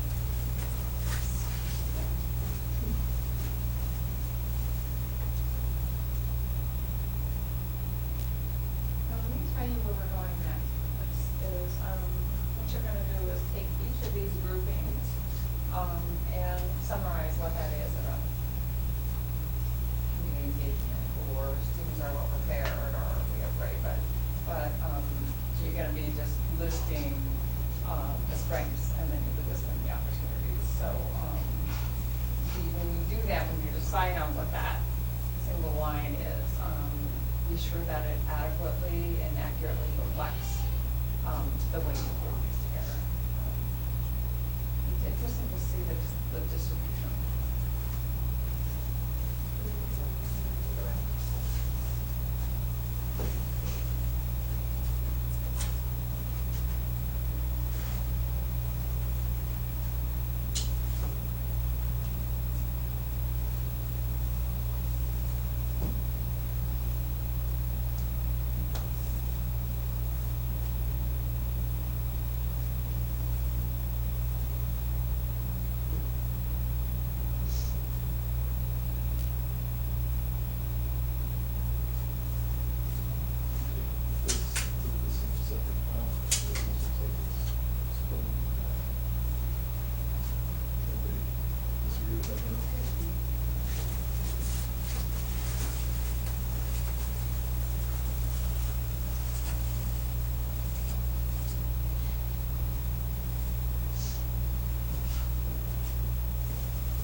So what I want you to be doing next,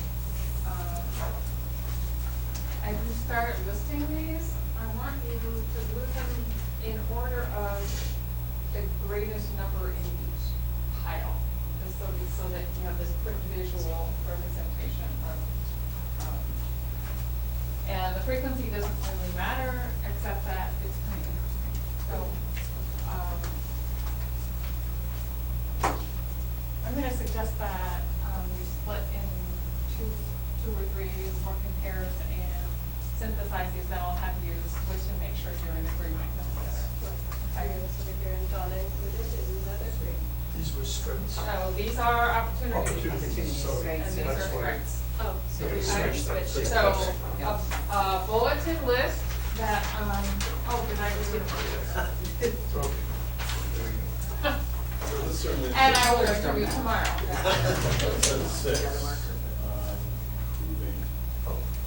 Okay, teacher. Highest number is. I don't write on boards. Yeah. There's 6 there. Yeah. There's 6 there. That This are is- usually grouped together. This is emotional health, that's emotional health, that's These are all us. What academic qualities are Outcomes. Well, but just the readiness, but I don't know, that's out. What are the overall? Yeah, so SEL is number 1. Oh, okay. I love that. I'm gonna recommend what students come to school ready for? That's kind of our name here? Yeah. Three. Now, before we break out SEL, let's do some subcategories of it. Because one is, I think empathy Mental health. and mental health And services. so, and they're the two, generally yeah. well behaved and, you know. So the two in empathy, They have two what in to teach. mental Right, health and so a services. lot of people see that as they're easier to teach than maybe some other school districts. And so how much then what teachers have to do is take them even further. Right. But some districts, teachers are Okay. dealing This with is a bit of a standalone in my mind that kind of So I is just, I different think issues. this was, Recent I events really that think this also was a separate fits category. into Discipline, discipline. readiness is different. You have Yeah. strong, solid curriculum, and you have, It's kind of standalone. college prep. Yeah. Graduation rate is really an outcome. It doesn't necessarily reflect, unless you're. So next So next, would be Yeah, from Right. the academic. Facilities, diversity. Kind of, Yeah, because of different. academic strength. alphabetical, Counts as academic strength. CTE facilities versus CTE versus Academics, maybe follow along with strong language staff, teachers who just on their own. I think of curriculum different from instructional. You have always teachers and are really strong curriculum. I think those are two different things. Now, but together they can be Right. the outcome. This one's just arguably pushing on this one, because I really Yeah. think that's a significant component of. But that was my writing, so. You're fitting So- with so I put CTE, it- you're good. One thing to note though, So you have an somebody advantage saying, of. community facilities, one person's on capital projects, the other person's saying analyze this. So it's three sort of separate things to do. Yeah. Would we say this? And I'm like looking at. Well, I said capital projects, I don't think it's a. That seems to be your biggest pile. That's, so let's start with the shop. Oh, right, so So that's just- support. Just Yeah. make a last draw there. community engagement. So now we're Community support. down to community- I don't know, I would almost say that community support is a strength, and engagement is an opportunity, Change. Okay. is how I place that, because it's up to us to continue to grow that engagement. So community support and involvement and engagement, or just? Who you personally, I would say community support and Which involvement. one's first alphabetically? No, that- they keep that idea. Trunks like that. agreed. Should be more Fresh start. Yeah. CHA, Well, I was trying to C. think, like the difference between inclusion Oh, a and friendship. chance. Well, it gives An them agreement, a start. fresh start, continual Right. So that's an process. F. Yes. Community engagement, that's probably, There it is. okay. Sorry. Okay, so we got that one, let's clear that one out. I think how do you want to, I mean, I would have academic strength. I mean, it Budget. leads to those things. Budget. But just not academic strength, Name those. Budget. or academics, because we're listening Yeah. to. Right. On every board's. Yeah. Huh? I think And budget what's- means Where the everything. seats describe Oh, no. things like, Personalized. Personalized learning, yeah. high academic goals or high academic standards. Does that make sense? Yeah. Because our standards are really high, so there is that expectation Do we, from do community we and only have three are too? regularly expecting the students to reach these standards. But I think this is actually, I see this more as part of the. It's had this What are we standing teaching alone. them? Well, I don't know, maybe I sort of Diversity. Yeah. Close. I think so. Like, and then you hear Well, things no, like, but next equity time is it's also yes. here. Yeah. Right. So there's So this would go definitely into Arts and athletics, athletics. more, So- that's what's it's representing in arts and athletics, but also we've got our business programs and we have There's three. Yeah. Is that extracurricular? Yeah, I know, I was gonna write them all too, but I. One-offs. One-offs. There's a lot Sequence. of research that says that kicker falls on something after school, everything. What are we, see what's, That's math? a way to experience the school community in a different light, as opposed to sitting at a desk looking at a board. So I work with the school system, number of years And available problem solving. determining their. Strong teachers. Strong staff. That's great, and they went out to. So it could be equity.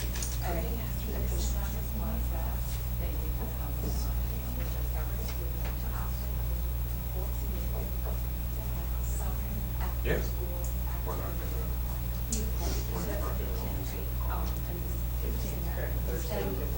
I originally wrote this as like leadership opportunities for students, thought it was also be part of this. Yeah. So I don't think They're they're not- not. it's just like windows. So we can leave that. Go ahead, we have, I want them to come to the ball, they're not quite good. They'll see you. Yeah. Yeah. Thanks for that. Yeah, we're ready to laminate it. You were never. Budget is a crisis. Yeah. Spiritual lamination.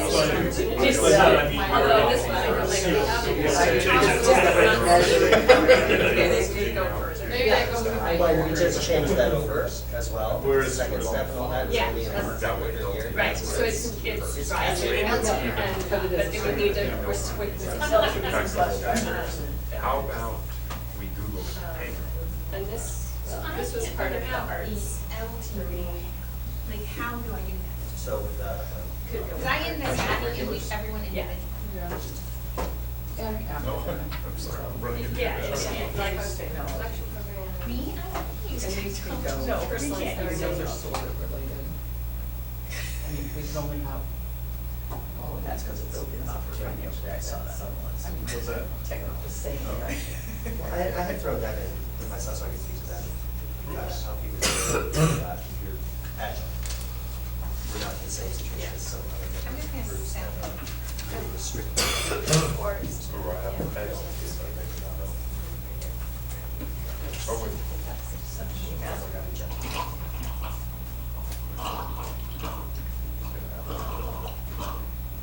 They have a longer list, we can just put them all in. Well, we did end up with, right, right. Yeah, For maybe- one-off, The right. sale tax is You got- gonna you rain got- you today. have a and, group. you know, Can't find it that You're not gonna have a dry weather. It's okay, you can have it as one. They're all important and they're all worthy of consideration. You can have a group. They did singlets. That's Ralph's word, that was a good vocabulary word for the day. Yeah. Did that work? So, I don't think that should have used it. Even kids should have Peaches. Can you believe there's some places? I don't, is that why everybody's That laughing? was a message that I got from Craig I wrote an email to my. with some typos too. Listen, but we're not waiting for previous mistakes I've made. No, I thought that when cabinet, we said that it was called already. Maybe we should double check.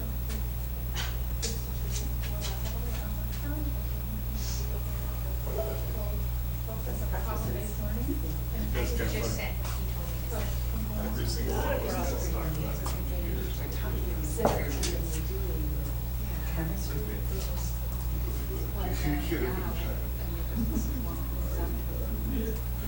Why you doing that? I'm filming this. She may need some mentoring. That's not what I remember. Fine. Resource. Thank you. Oh, well, I told my secretary, I just how hard it is to find. I am totally confused. okay, I think we did it. Because this is going out there. Okay, take a minute and eyeball the other ones and make sure you don't have any major questions. Craig, what he told me to send us that was this. But then that's not what That was last year's message. So, and opportunity guys, you can look at the strengths. Are we waiting for him first? Or just gonna- I thought we just said we're too close to it. I think we said we were. Yeah, that's what we just say, we were still doing. We're not waiting for the break. No, we're just saying that fifteenth We're not using it. is not, is a no school day. So, That's fine. just adjusting it. That's what we said, I need to forward that. he said, I'll just pull up what we said last year.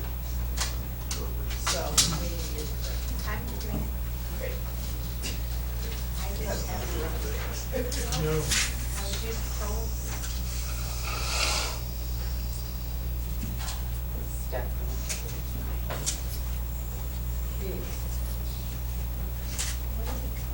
you should have some newspaper around here somewhere. Oh.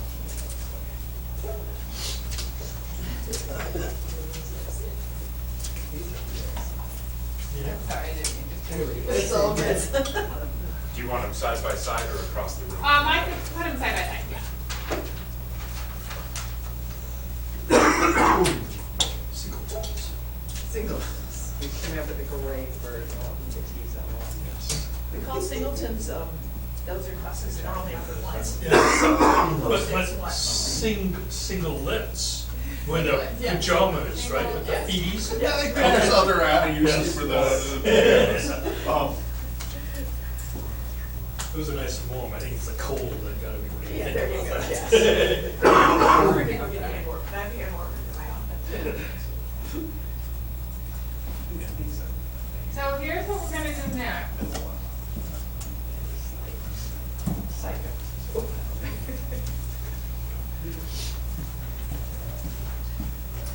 So and I don't want you to approach this next activity as though it's this like stake in the ground, final, can't change it. This is a beginning. But I want you to think about priorities. So if you look at priorities of the strength, those are things that are essential and must be continued and kind of the non-negotiable, that's too hard a word, but really important. And opportunities are areas where you think should be priorities for growth. So we're just gonna do some quick kind of get a sense of where your priorities are at this moment in time. And you're gonna get 5 dots. You can weight your votes, or you can spread them out, your choice. If there is one that is the most important to you, you can put on the 5 dots on that. That single Or thing. 5 together. 5 total. 5 total. Spend them wisely. And we're doing both the strengths and the opportunities? Yes. So you get to bet on what you maintain and to bet on what you change.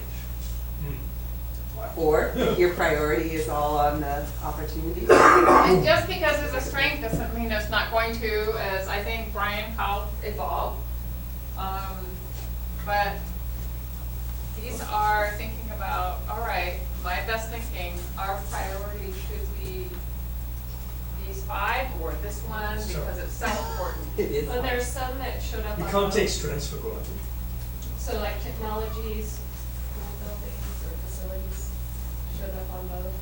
Yes, isn't that interesting how that happens?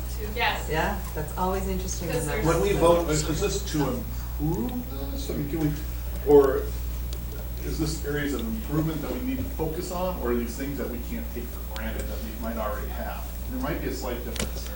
Oh, absolutely, there is a difference. I think what I'm really asking you to be thinking about is, this is the work of the board. As you think about where you want to spend your time and attention, there could be areas that are strong and you want to make sure they're preserved, and there could also be areas where you think there are opportunities and that you want to really focus on. There could be areas that you think are distinct weaknesses, although in this district, I don't think that would be likely, but just areas where there are opportunities. But it really is helping you think about as a board, how do we want to spend our time? If we're thinking about strategic conversations, what should that be about? So one of my, this came to me from a district years ago, but I think it was the finance guy. He said, you can do anything you want, but you can't do everything. And Ty says that especially to cabinet on a weekly basis.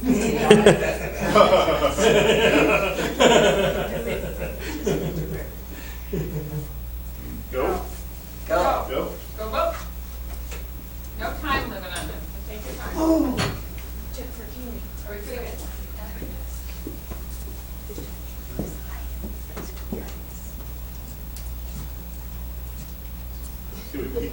It's really gasps.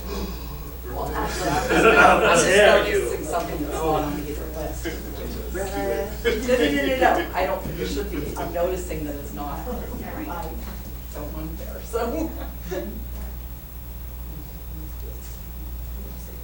Maybe as president, I should have gone last. Oh, you vote right. I had, I. You knew where you wanted to go. Okay. That's correct.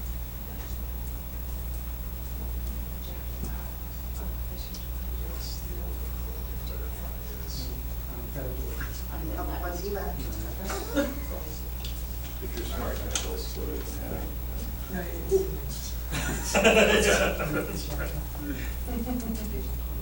Oh, yeah. Sure. Yeah, I'll try. So am I good? On sending? Do we need to say anything about, since the high school did have a name, we need to clarify that we're still working with OSPI on getting a waiver for their day, but it's irrespective of that. Or do we just send that? Where's the waiver? To the high school. That's cheating. This is not working It's right, out. it's not. Yeah, that's, going with the same look. I think if it's Oh, going to be. dude. then Yeah, you stole my idea. I agree. We've had no weather related cases out there. That was what I saw. So underline weather related then, That was my sense. so that people know we're talking. Now I've about actually weather. forgotten where I voted, so now I might be. I know, that's. So I voted should here. probably feeling like someone What we know is I get accused of Critical not being thinking. friendly. Are you lobbying? Well, that's what I used. Now we're Well, I have one more, too. Where do we put that last one? Lower yourself about that. I know. We're always trying to. 8897. Here we go, we're all. As a team member. It just takes a minute for it to know that it's there. Issues. You just want to go website. Is that what you want? Or like, what you like, this is where not. Quantitative areas of. Ward one. So if we go to, yes.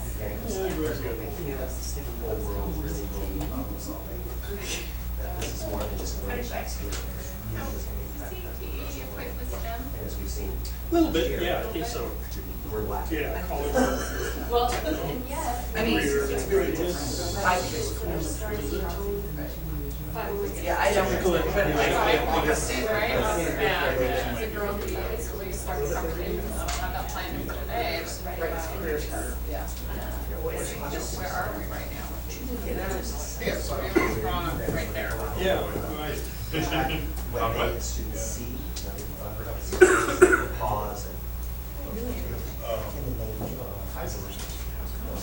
Oh, wait, yes. I need to get that. I held back, so I Yeah. reweight, Oh. and I kept two Yes. behind. We did, 8. Right. Girls and BIS. Very included. Oh, it's done, I mean, This is really. She's in charge of all the signs. This is the first time it's ever happened in text, so we're And I actually had some wired. reason for that too. Pardon? Yeah, you know, but if you're investing, That you is that and here too. Because it's not that I don't think. That is actually. Right now. So that's a strength.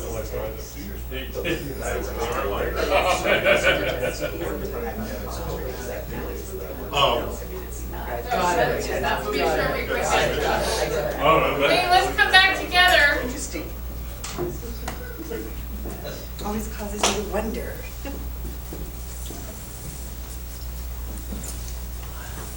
So you can all see this, right?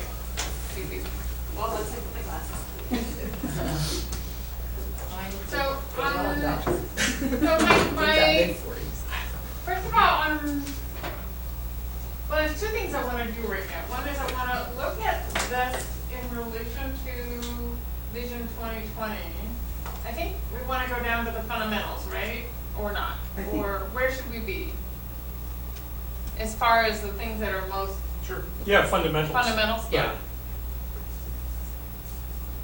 So, things that you're noticing, wondering, comments, Brian was talking about why he didn't put, a mark on academics you wanna, and then he also was talking about community engagement versus community support. So, so share with us, slide. Well, academics, I didn't put a thing, it is a strength, and we're known for having a high level of academic standards and achievement and all of that.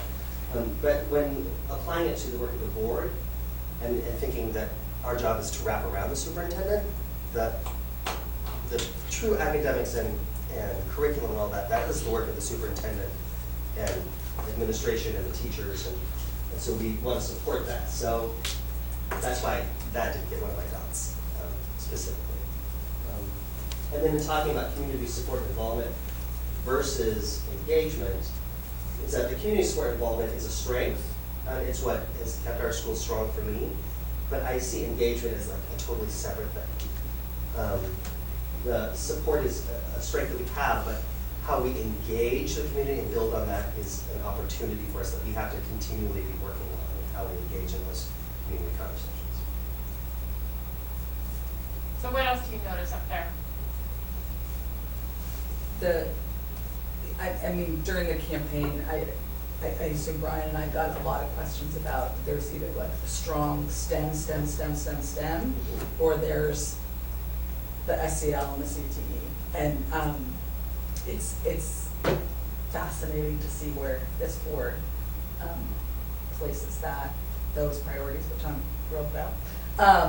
And also, one thing that, and I know one issue that has, or one topic that has been a bit controversial is our Spanish program, and that is what, our Spanish program? At the elementary level. At the elementary level, yes, at the elementary level, and it isn't there, which is I just thought that was interesting.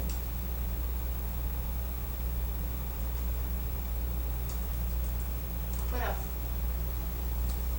Someone voted twice for. Huh? And that's okay. Someone voted twice for a couple of things, which was interesting too. So what is surprising to you?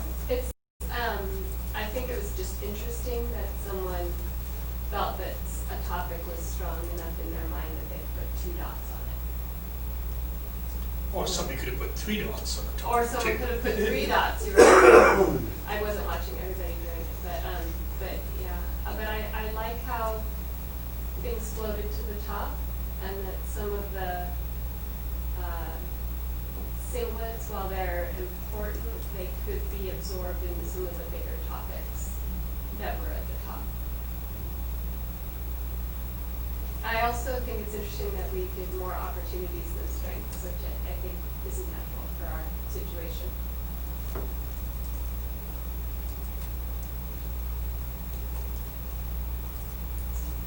Talk to me a little bit about CTE.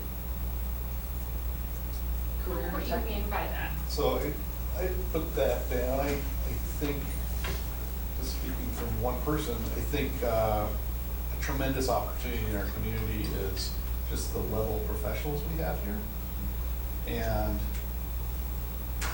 we get a survey that asks kids, how does this relate? I forget what that question is.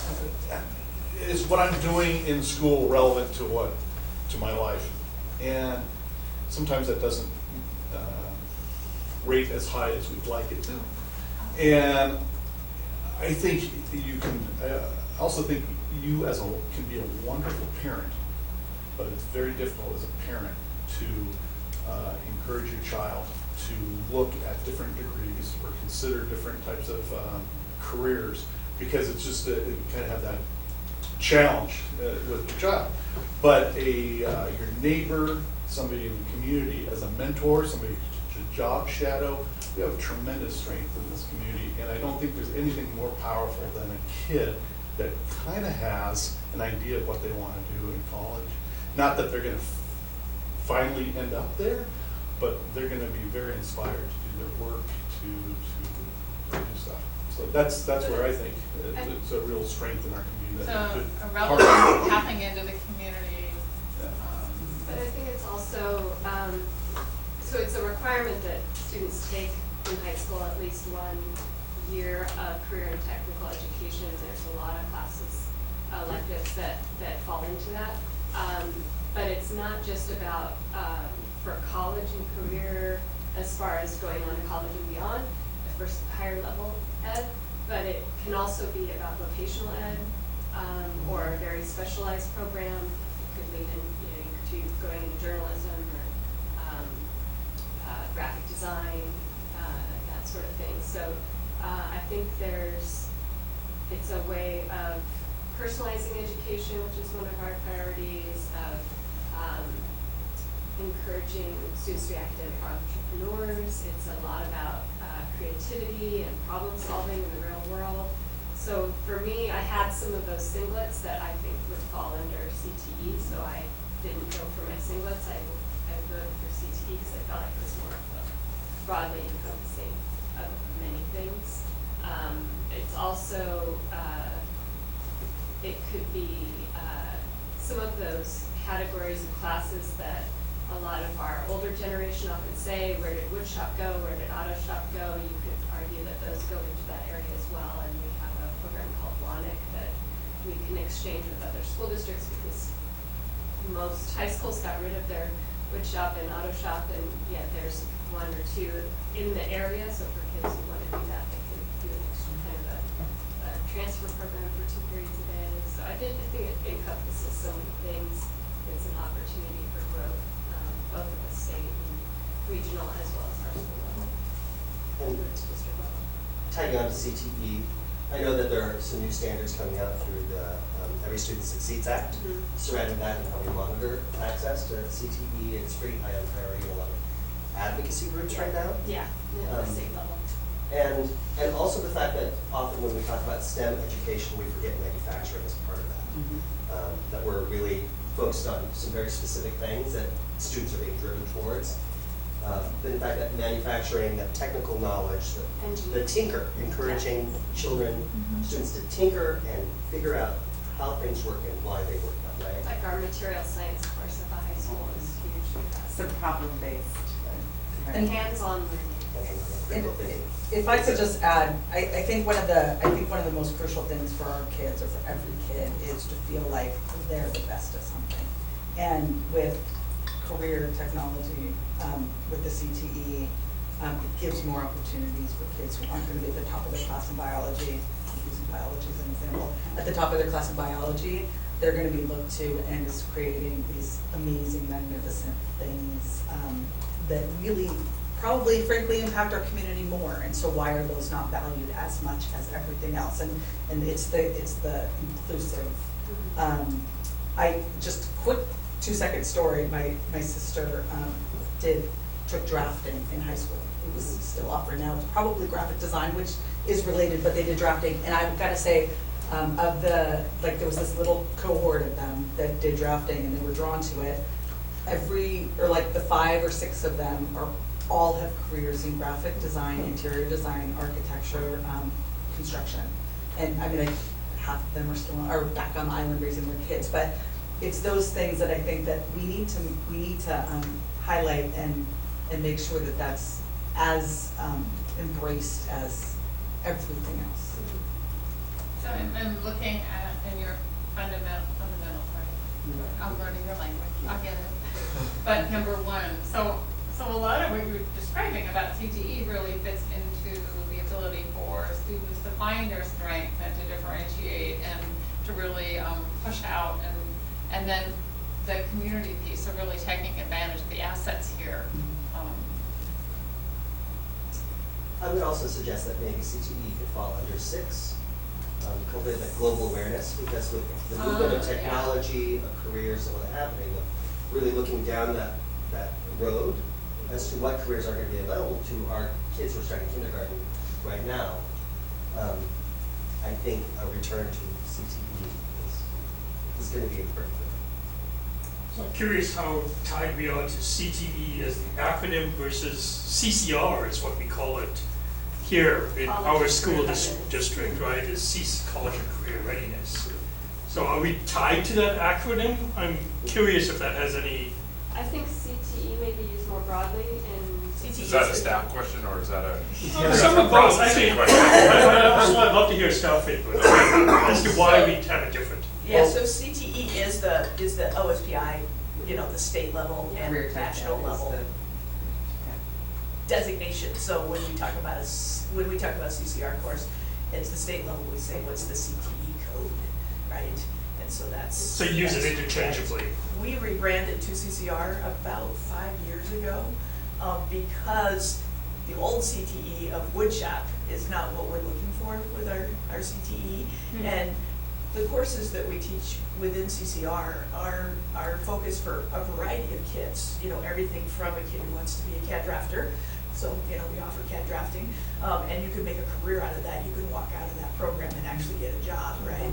And then to kids that are going biomedical careers, you know, and want to be a doctor, but the program allows itself, so it's college and career ready is the CCR designation. So it was an attempt to help people understand that these skills are useful and that they are not exclusive of a child going on to college. Or not going to See, college. right, and I was gonna say that, I mean, I actually honestly haven't heard the CCR, and I just, there's such a focus here on academics, and you're going to a four-year university, and it's probably gonna be private, that I would love to see other things be placed, and when you put college into it, it's then other things, I feel like other things tend to get lost. When the focus is, and I mean, you know, we hear a lot from students who want to go into medicine and that they don't have a real world experience, but that falls under career. So why do we have to, there's plenty of spots for the academic, I don't know. The feedback that Vicky had from staff and students at the time when she started talking about CCR, because she came from Woodinville, and Woodinville High School, where she was principal, had a big CTE program or whatnot, and they were really tied into wanting. What she arrived and heard here is a lot of kids didn't want to take a CTE class because those weren't for kids going to college. And so I'm not going to take CTE because that's for kids who aren't going on to college. I'm going on to college. Those courses don't apply to me. So it's been a public relations issue more than it is a philosophical issue. But I worry that it's gonna count on. Yeah, I fully get it. I'm just giving you kind of what that is. Ralph's been trying to get a word in here for a So, while, sorry, Ralph. So I appreciate that marketing label, and I'm kind of favoring the CCR, and the other thing is, putting CTE down there could be mislabeling it, because when everybody spoke, I didn't hear people talking about necessarily technology. It was more career, finding passions. And, but I might be misspeaking because somebody may have put that down there for programming or stuff like that, but I didn't hear that when we were going around. It was more about career readiness, finding passions. And so maybe CCR would be a better descriptor of what we were all talking about. So I was curious, because I asked some of you up there, I said, does this include STEM? And I heard no, right? That's not what you meant by No, this. but I think it could I include think it STEM. overlaps. Yeah, Okay. but there's drafting, there's engineering, there's programming, journalism, radio, cooking, Law. law, yeah, and entrepreneurship. So maybe it's Jacka? just CR, career readiness. Yeah. Well, but there is CCR. No, I know, but I think what we're talking about is career readiness, and that includes college and non-college tracks, is my point. To address Deborah's Right, concern. and for me, when you hear the technology, it's career-wise. I mean, you don't, like, even the automotive, it's all computerized. So it's still technical, it's not just hands-on. And so, what technology and technical skills do you need to use in the community is different from learning the computer for the purpose of academics, is how I look at it. Technology changes. Yeah. Okay, your Every- comment, is it Fred, you comment about the community, the kind of perception of CTE. So me and Papa, my son came home the other day and he said, he's just buying his first truck, a really old truck, a nice basic truck, right? And he comes home and says, okay, I talked to my counselor, and if I give up French, I can take 3 periods of auto mechanics over at Bellevue High School. I said, no. What? I said, no, you're gonna have an academic transcript. So, right, this mindset. So I'm sitting there and I was listening to this and going, maybe I should have been more flexible. How about one Well, if you period take of it- Oh, okay, so automotive? it has to be in If the it's a fine, I get requirement. this. That's Yeah. right, yeah. So, May I weigh in for just a second? yes, done. So when I hear CTE, I do still think in California a little bit. And one of the things that we discovered as we transitioned to the Common Core in the district that I was in when we were transitioning was that the CTE standards already reflected all of the good things that were in the Common Core, the 4 C's of communication, collaboration, creativity, and critical thinking. And to make the point, we even brought out the standards for what in California they call career ready practice. Apply appropriate technical skills and academic knowledge. Communicate clearly, effectively, and with reason.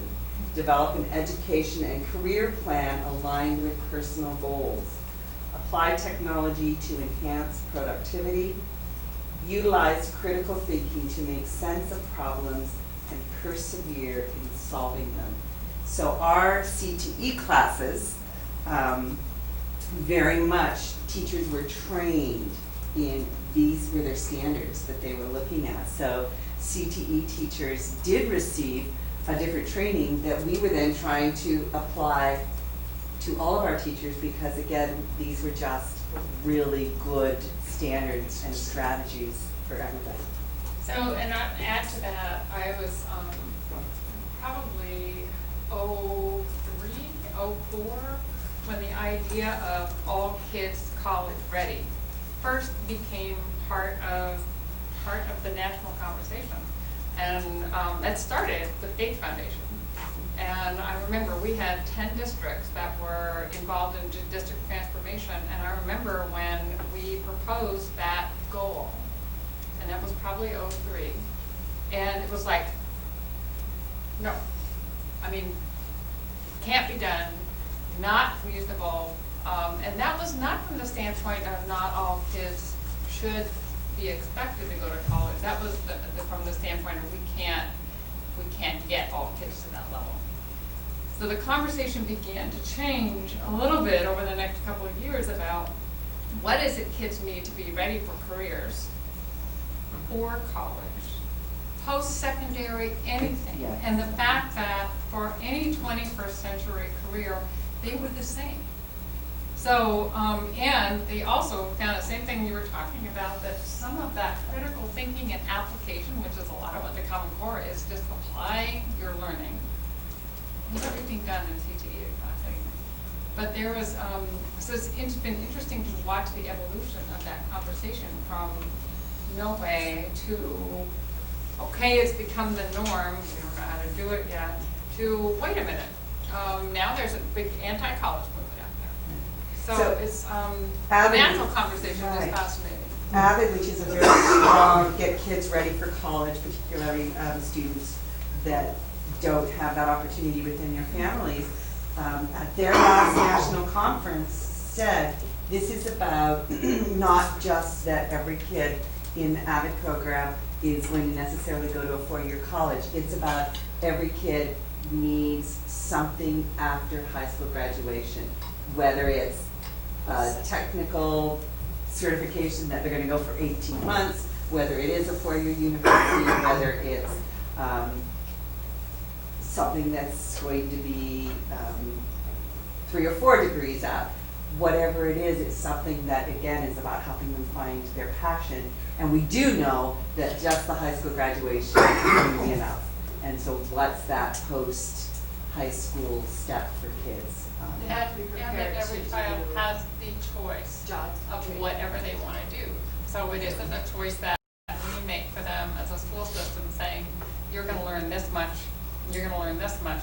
So everybody learns enough so that they can decide, I really want to go into a vocational track, whatever, I use the word, or I really want to go to college, but it's not somebody else making that decision for them. Everybody is prepared to make sure to choose their own future. Just want to remind you, we have 10 minutes. I know.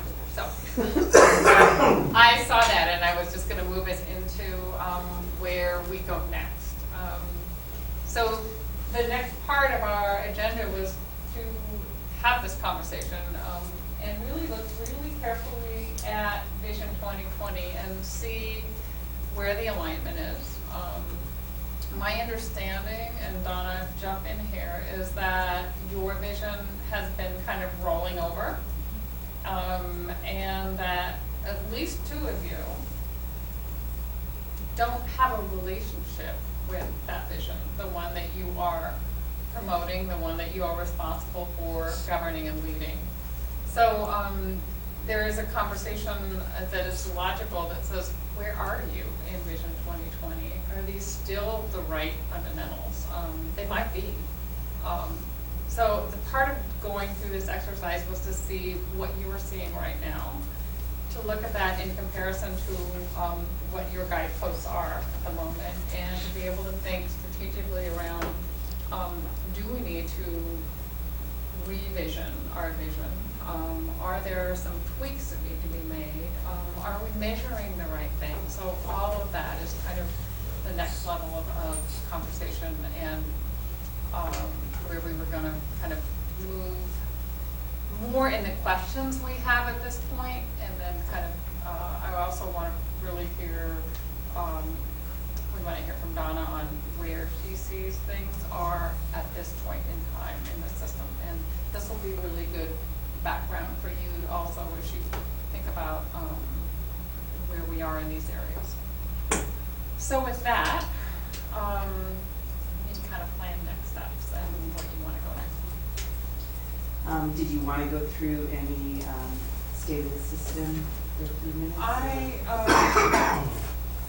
looking at my watch that has no battery. About 7, 8 minutes. No, I would really like to have be thinking about what strategic conversations are going to look like for this group of 5, this board, before, because once we get once you determine what that is and are really clear, I want you to be able to stay in that vein, and that's the kind of conversation I'd like you to be having about the state of the system. So, so I would rather not. Can I throw out a question at this point, or? Yeah. So, if we're talking about opportunities and maybe revising, tweaking, big update of 2020, at what point do we engage the community so that we make sure we get buy-in to that? And, because I think, however, if it's a big change, it's gonna be a whole lot easier for us to implement it if people feel like they've been able to participate as well. So. It's a really important question, and I would encourage that question needs to come back when you decide where are we really with Vision 2020. So, and again, it's the same as the ownership, you, Deborah, and Brian, and I don't know where you three were when that vision was put into place. Right, so none of you have a relationship with this as it was developed. So I think there's well, you may. That was it, I think, in the room. I was hired in 2009, and it had just been adopted in its first thing. There weren't any interpretations for the superintendent. It was just this, and I think there were 9. The original one was 9.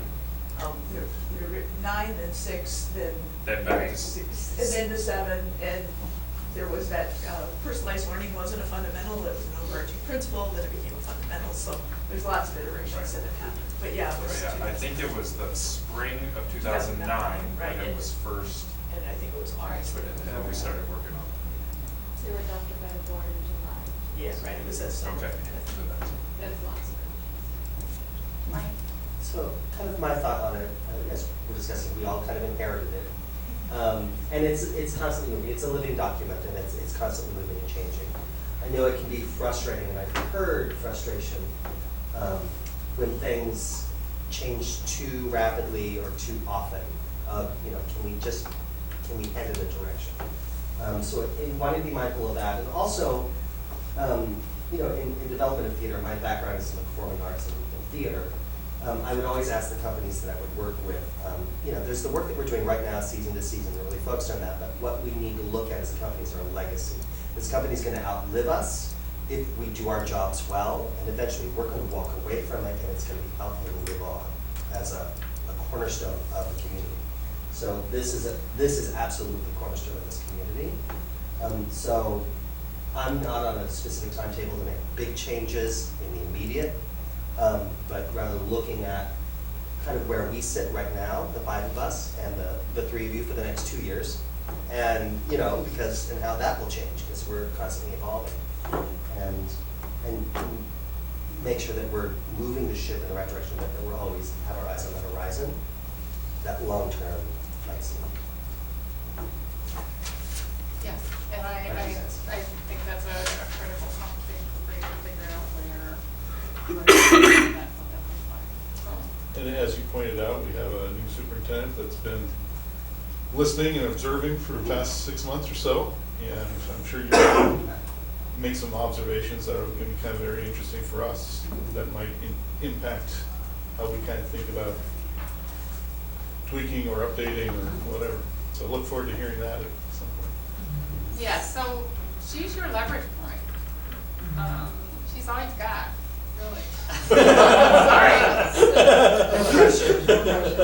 I don't mean that in a negative way. My point being that you have a governance for your trustees, and this is the person you hired to carry out your vision. So you absolutely need to work hand in hand, and I'm looking forward to having Donna share her initial impressions.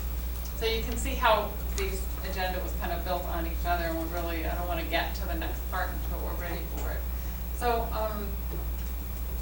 were you rescheduling another meeting? Do you want to continue this?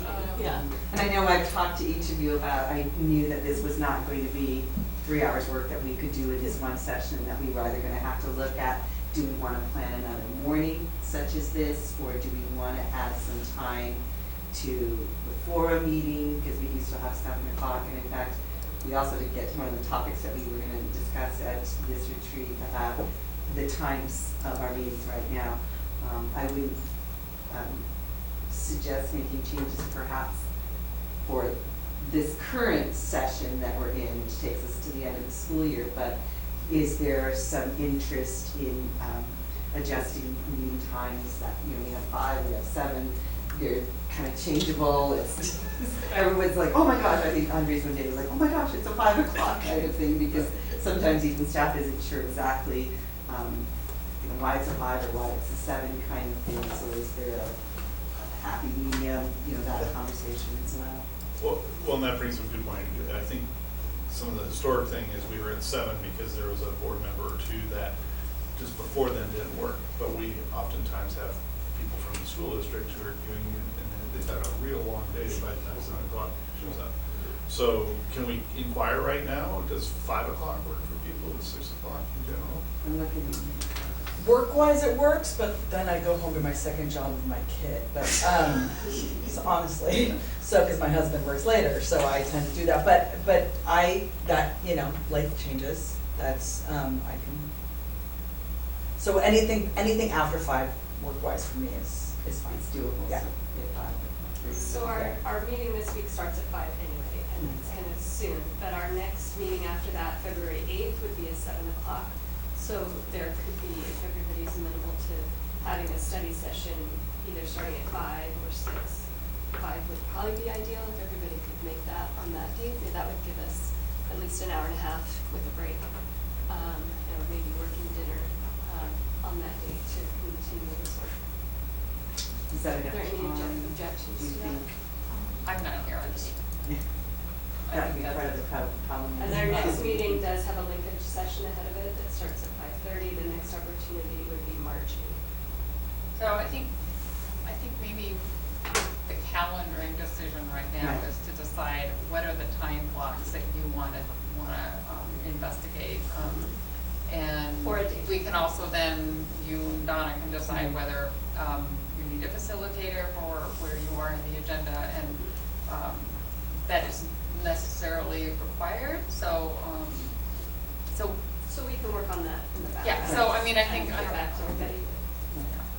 And we could then come up up with what are the best Some options, times yeah. So did we have unanimity on a 5 PM start time? as a constant.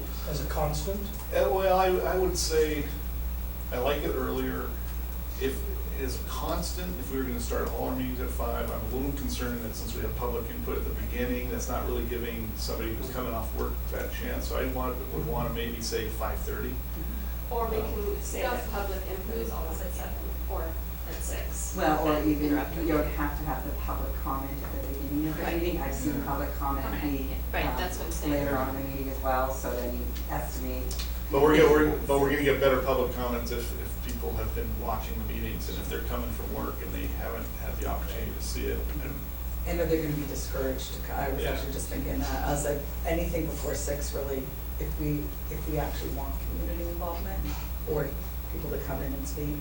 Well, what- If someone's coming late, I personally would be less likely to go, to show up. The city tends to do their study sessions before their 7 o'clock start, so they always have the public come in at 7, but if they have a study session, we often put our executive sessions at the end, but they'll add them on at the beginning.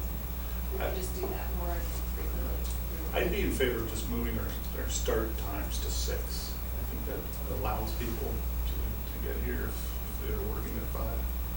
I think a constant start time It's better. It's That's better. what I is a think. nice That's what I option think of so too. every time we meet, it's at this time versus 5, is it Okay. 7, why is it 5? What is Unless it? there's a study session, which Right, case. which yeah. can always be in the morning in a daytime like this, if you feel like we want a closer environment where we have access to tools and things. I mean, Or an hour before, just, yeah. there are, and even your executive sessions don't always have to be at the end.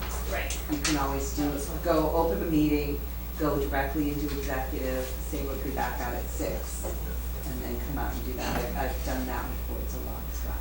Well, and one of our, since we are at time, I want to respect everybody's time and call the meeting, and we're not really supposed to make any official decisions or actions at this meeting. So I think we could continue that at a later date, or maybe in the superintendent report, I can bring it up at our meeting on Thursday. Having a discussion with Tom. Thank you very much, Harriet. Oh, we need to adjourn. Too. I just wanted to see if there was any last comment on that. Okay, all right. So, I'll just call, I don't think we have to do an official vote, so it's just officially adjourning this meeting. Thank you. Thank you.